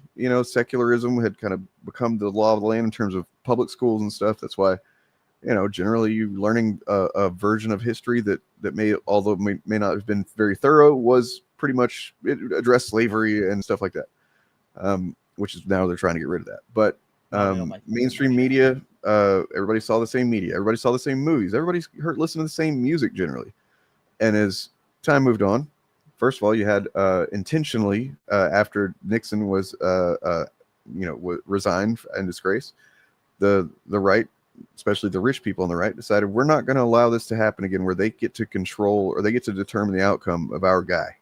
Like if we get, what I mean? So they needed to have a way to control the flow of information, not only control the flow of information, but give their people specific information that they wanted them to operate based on. That's when you started seeing, AM radio becoming dominated more by, which is already dominated at that point, I think, by, evangelical church crap. But then you started getting political stuff on AM radio, right-wing AM radio in particular. Then the fairness doctrine ends in the 80s, and that's whenever you started getting stuff like Rush Limbaugh. That's when Fox News popped up on cable news. And then, and you start to see the divergence happen there, where it's like the reality starts to break off a little bit, and you have two different timelines essentially existing or beginning to exist, where they're just, but at the same time, for a good 20 years or so, Fox News may have been instigating and antagonizing these people quite a bit more than they had before, but they were still roughly in the same reality. But then social media, housing market collapse. Obama was elected. That drove a lot of racists crazy. The election of Obama is the beginning of the end of consensus reality, because it also marks the beginning of the end of broad support for our military adventurism in Iraq and Afghanistan. Mm-hmm. And as Bob just mentioned, the study projecting, was it 2045? You said. I think it's 2045 or 2050, I think. Yeah. Depending on which study you look at. Will no longer be the majority. And yeah, that freaked a lot of people out. I remember when that came out, and I remember seeing some concerning posts about it on like Facebook and whatnot. And like, oh my God, these people, like, I didn't understand it. I'm like, why do you care? Why does that matter to you? I mean, I don't know. I guess because I did never relate to my whiteness. So yeah. Demise of monoculture. Yeah. Very, very well put. Part of it is you can see it in the history of America. If you look at like how suburbs came to be and where suburbs are, is they came about because white people were afraid of having to live near black people. I know we talked about that in an episode of the Fabcast in the past, Dane, with a city that was predominantly black made of people who were basically not allowed to live in a major city out by you.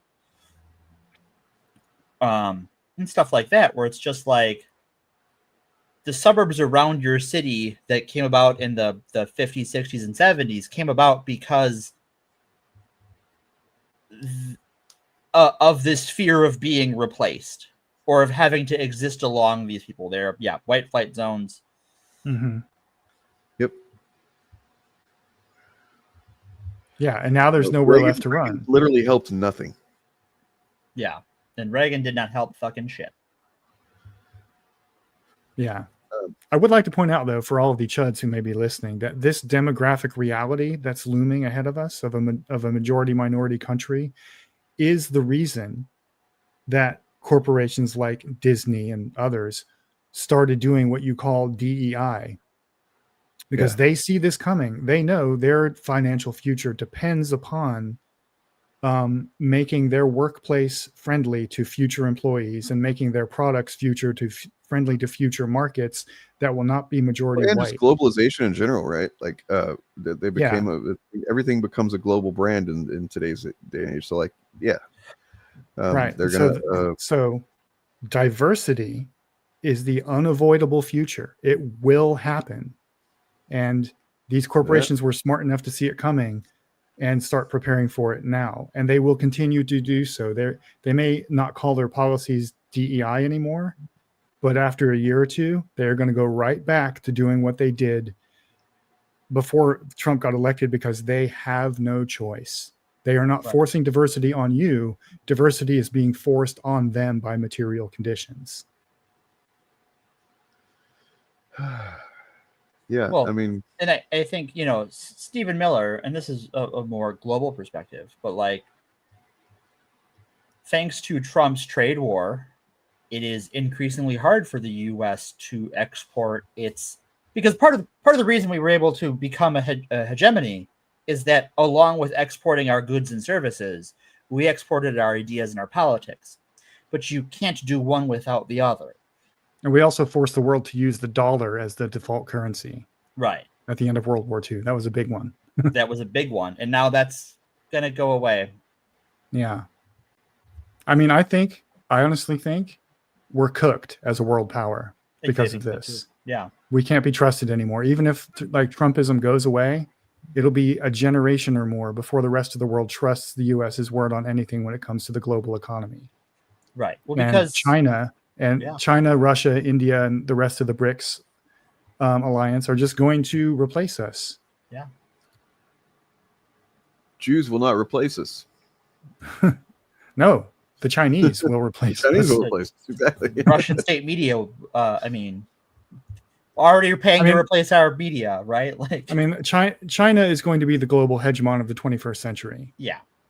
That's it. I mean, and they're already almost there already. Like, they're making inroads into Africa with a bunch of trade deals and being a little bit nicer about it, at least for now, than the U.S. has traditionally been.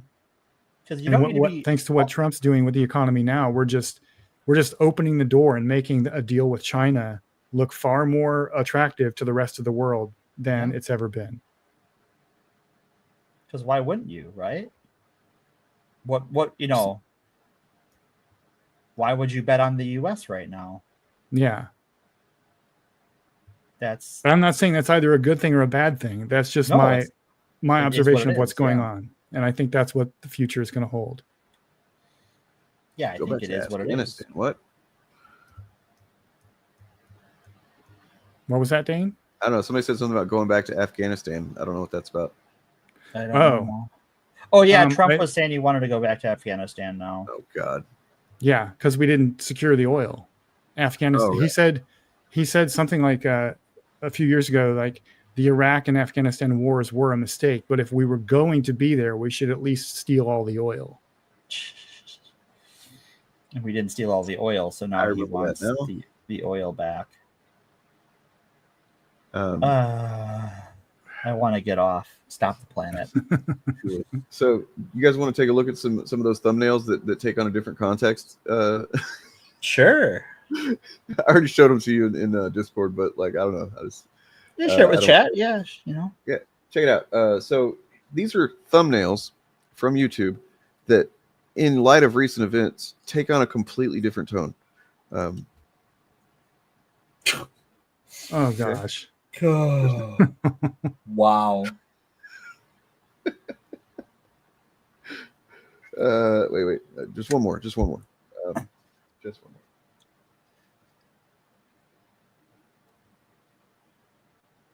Man, I have way too much stuff I've downloaded in the last few days. I need to clear this shit out. Yeah, Tamara Chance in chat.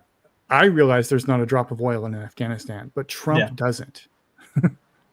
And I don't think that's Like the imperial reason to secure Afghanistan is because it's in the middle of trade routes between East and West. We've got like fuel pipelines and shit running through that area of the world. It's the same reason that every empire in the world has ever tried to control Afghanistan and failed. It's the Silk Road and failed, like all the way back to Alexander the Great. Right.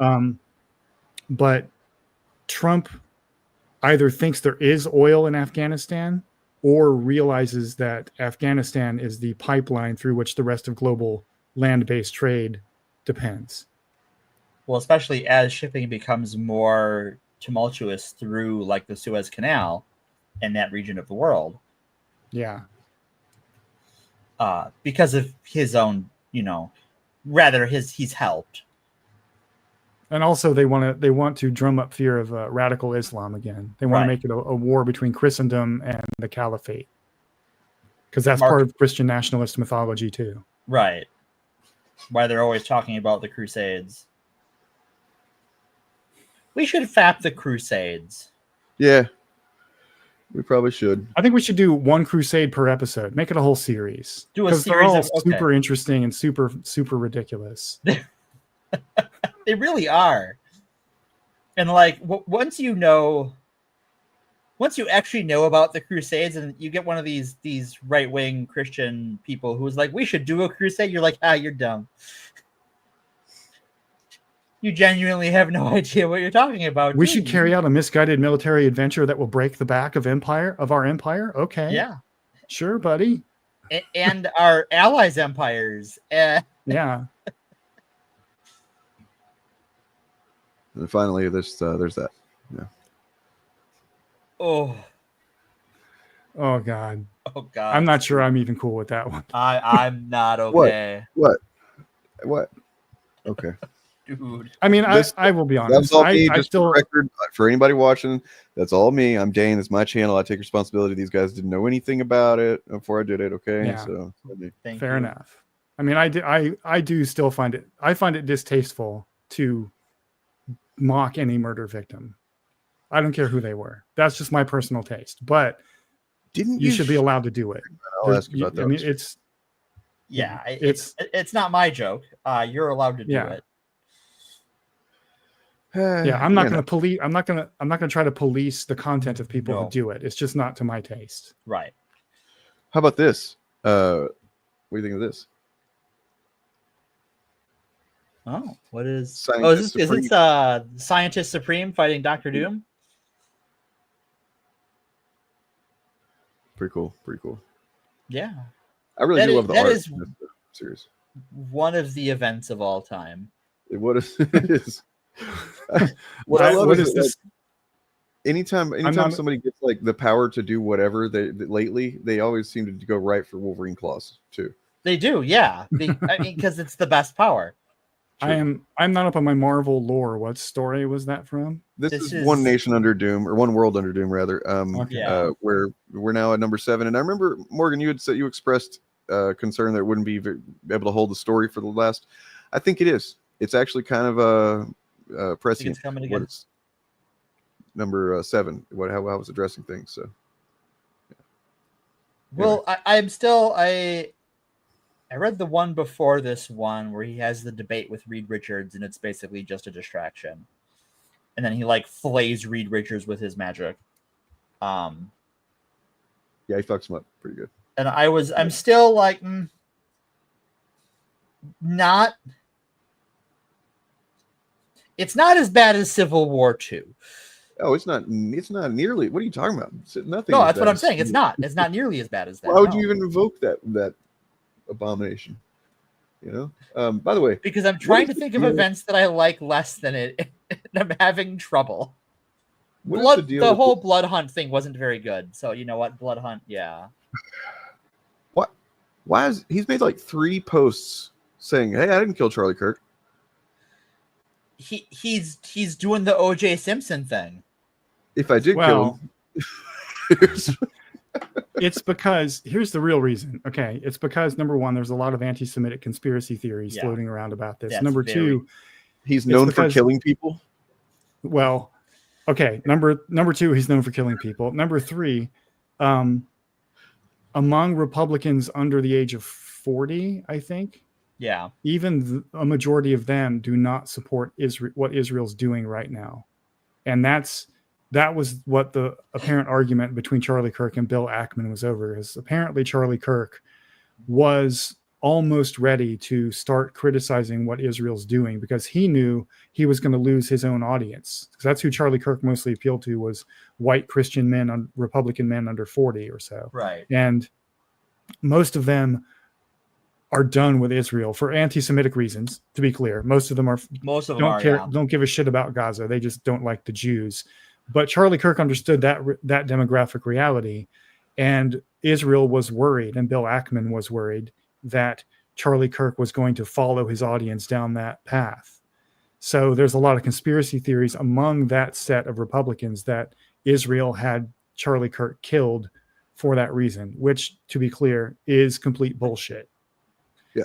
There's no evidence. There's no evidence that Israel had anything to do with the death of Charlie Kirk. You know what else there's no evidence of, and I'm saved this for last just so we can go out on a positive note here. Sure. There's no evidence that the Kirk shooter was tied to any left-wing group. No. This is the cash FBI as well. They got a cash flow problem. They can't even produce. They can't even produce fucking fake evidence. You know, that's how bad they are.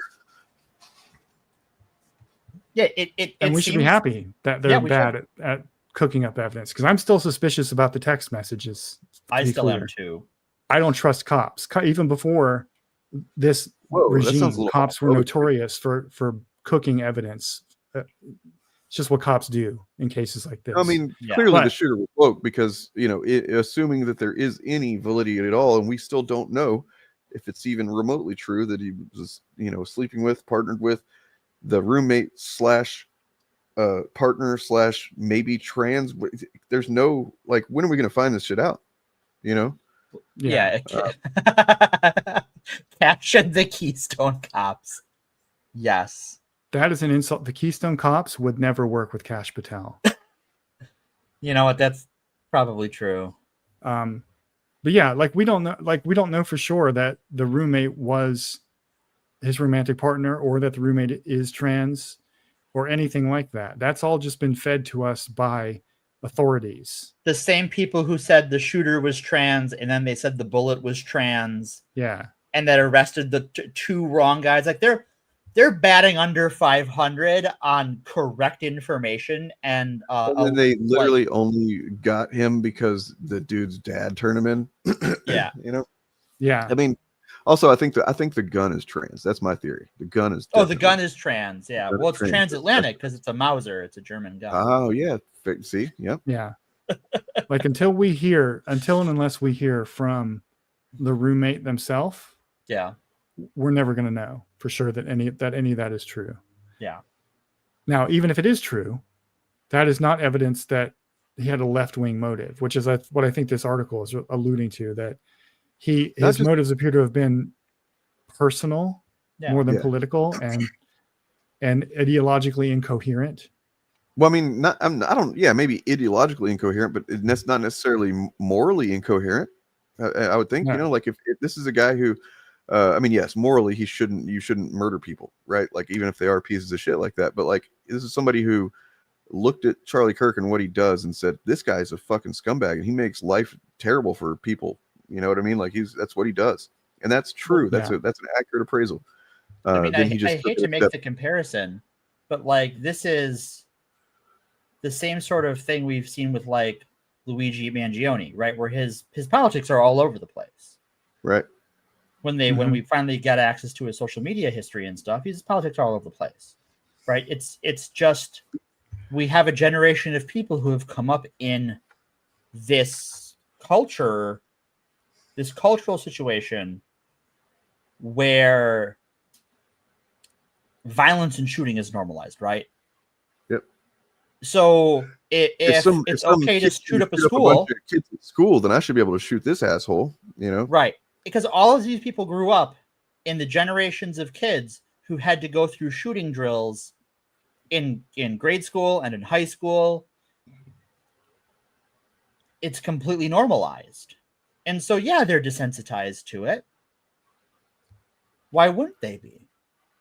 We never did anything about it. We never did anything about the bodies of children getting riddled with fucking AR rounds. Yeah. And not just that, but the general public is not as checked in to politics as all of us are. It's sometimes easy to forget this. Like earlier we pointed out, most people had no idea who Charlie Kirk was. Most people, and this would include most shooters because they come from the pool of most people, don't spend a lot of time deciding whether they are left wing or right wing or committing to a specific ideology. They base their politics on feels. In general, and I'm going to say this, and probably next week there'll be some leftist does something stupid, but like in general, I think if you have a developed, conscious left ideology, that you're going to understand, like you have a good idea of what's wrong with the system, what needs to be done to fix it, that you would understand that just killing one person does nothing. In fact, it works against that goal, obviously. Yeah.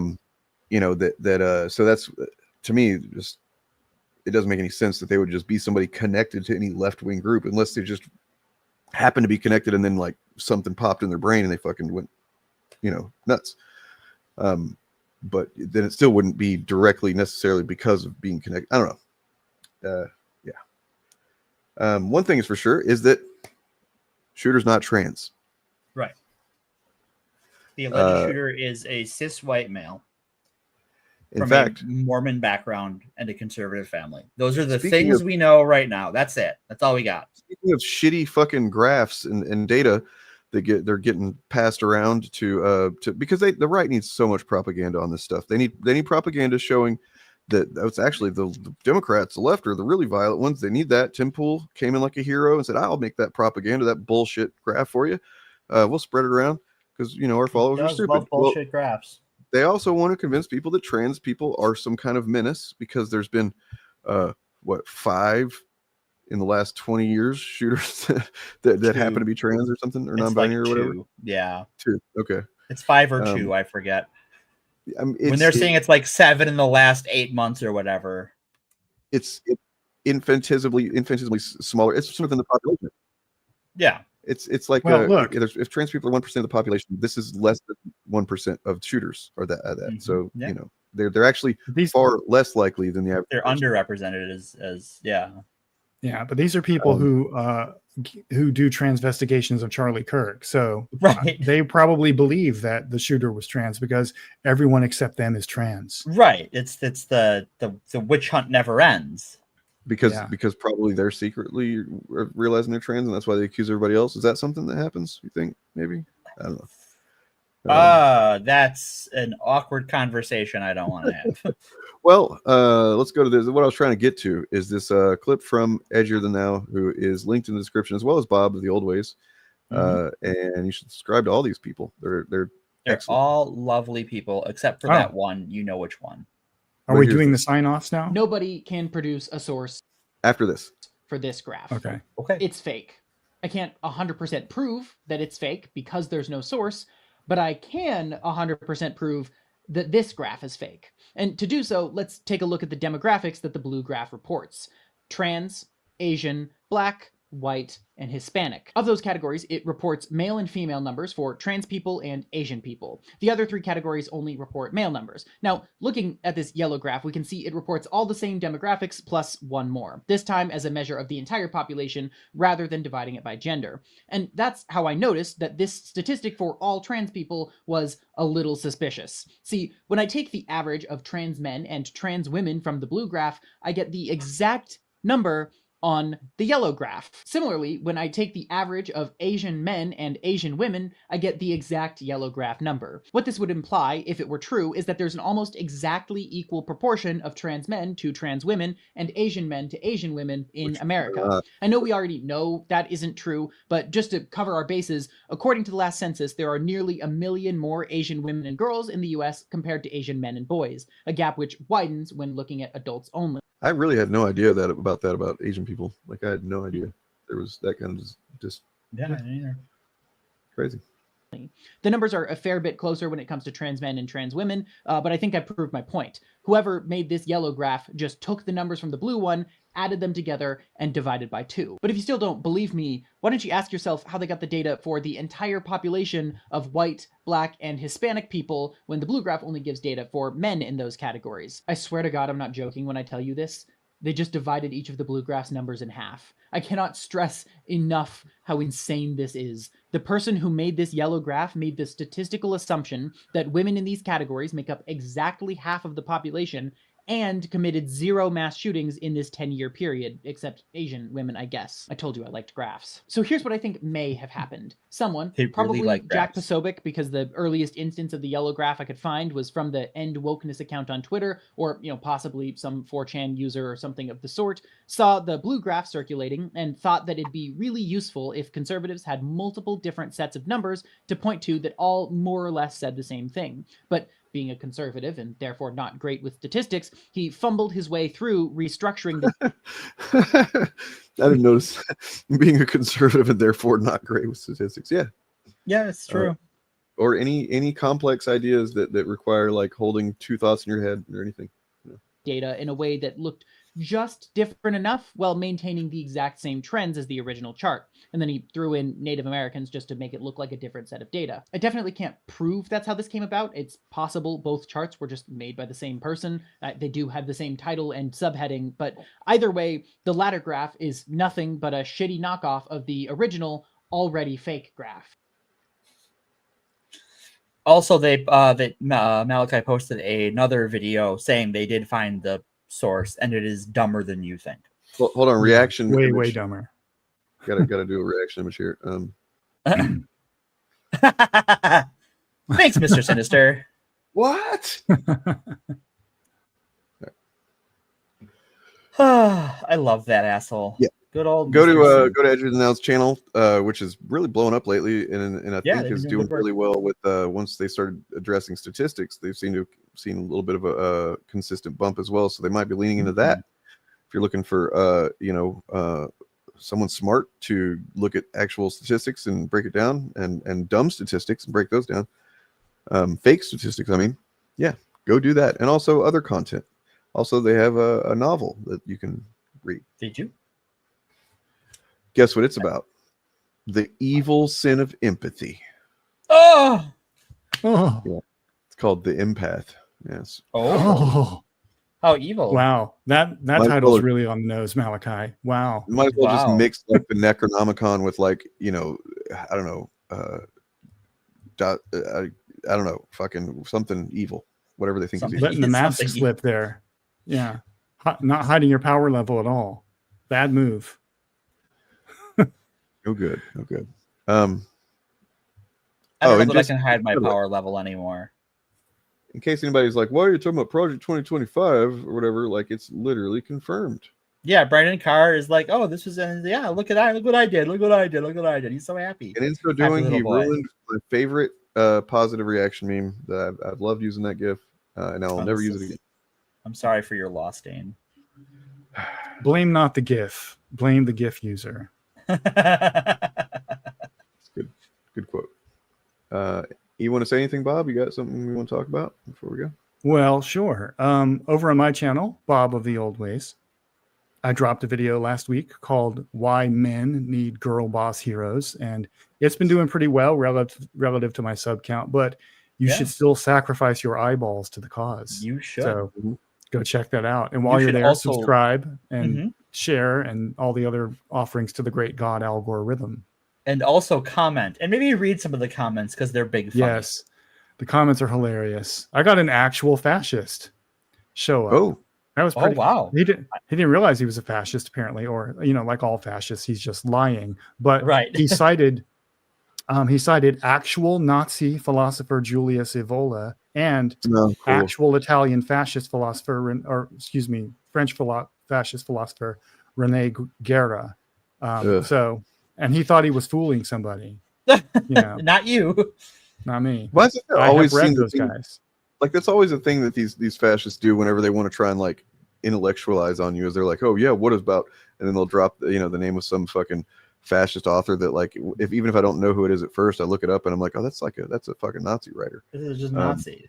They think Sometimes not Julius even like Evola. a modern fascist, like a literal Nazi. Yep. Yeah, Like, Julius somebody who- Evola worked for the SS, according to his own autobiography. And when he was put on trial in 1951, at his trial, he described himself as, and I quote, a super fascist. So, you know, these guys show up in comment sections and drop some wisdom from this dude, and they think they've outsmarted you because you couldn't possibly have read Julius Evola. But joke's on you. Well, no, buddy.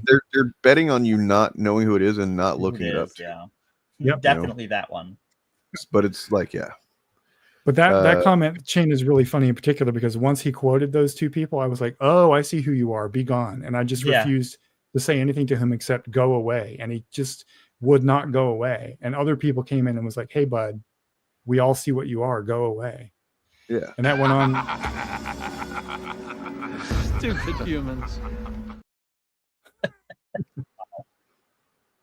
I'm sorry that happened to you, bud. I'm sorry. Poor man. Yeah. I always forget that I have drops. So super fun. Yeah, and to address something that was it Chevany said earlier about it should be concerning. Where is it? Something about yeah, here we go. Very concerned. That's exactly what they want to do.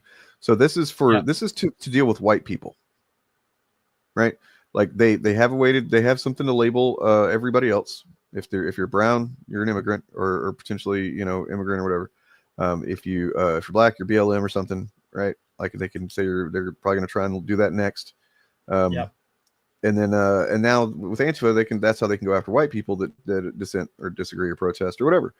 And just anybody, because Antifa, as I'm certain that they understand, maybe not Trump, but somebody in his orbit understands that Antifa is not an actual organization. It's not huh? What? No way. Yeah. Hold on. God damn it! I already got rid of the sinister reaction. But yeah, it's not a real thing. Or it's a real thing, but it's not what they say it is. It's not anything like that. So yeah, it's a big bamboozle, guys. They're bamboozling us, and they're doing it right in front of our eyes. Don't let them gaslight you. Don't let them make you doubt what you understand to be happening and to be true. And yeah, just don't believe the bullshit, because that's what it is. Everything coming out of this administration at this point, you can pretty much guarantee is going to be the opposite of the truth, or very least some manipulation of facts to, Yeah, and they've admitted as much, right? They keep saying it, that we don't like that people are saying the things that go against us, which is just true things. Every fucking conceivable opportunity so you can fucking current day us. Even doing dog whistles really much anymore, they're just kind of. I haven't even seen that one in a while. Wow. Yeah. By the way, Az dropped a really stupid. Oh, this is amazing. Reference into Peacemaker. It was really funny. I saw that. Eric DeBunks addressed it, but yeah. It's he does not know what a cyborg is, I guess. No, he just saw them say cyborg, and because they said with that without saying a cyborg, he just assumes that means it must be the cyborg. It's so stupid. So that's really dumb. All I can say is like very pleased to be with you on this holy day of Bill. May Bill Gaines shine his heavenly light upon you and impregnate you with many happy days and joy fetuses.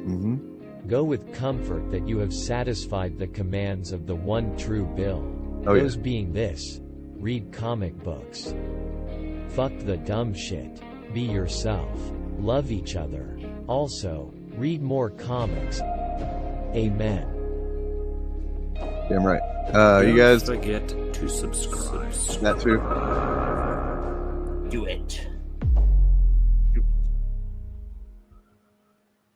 Very pleased to be with you on this. Oh God, it's playing again. Why?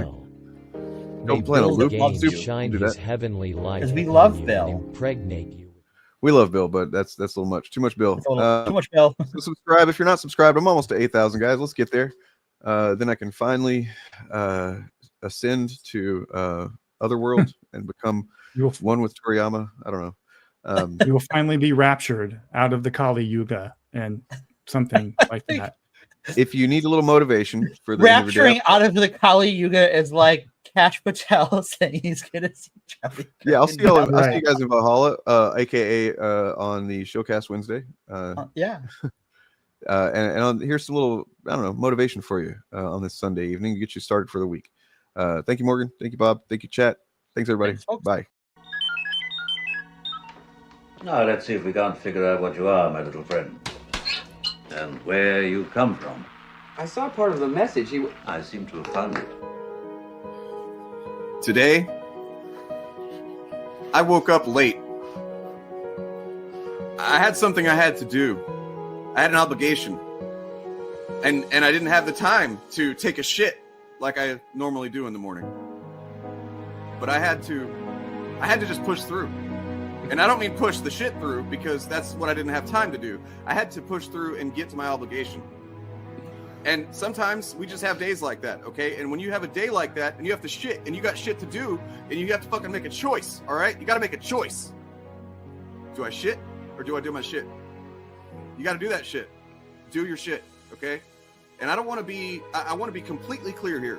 When your choices are take a shit or do your shit, you do your shit and you take that shit and you do it. All right? And that's what we have to do. Morally, ethically. It's our responsibility as a human who takes shits and who has shit to do. So do your shit.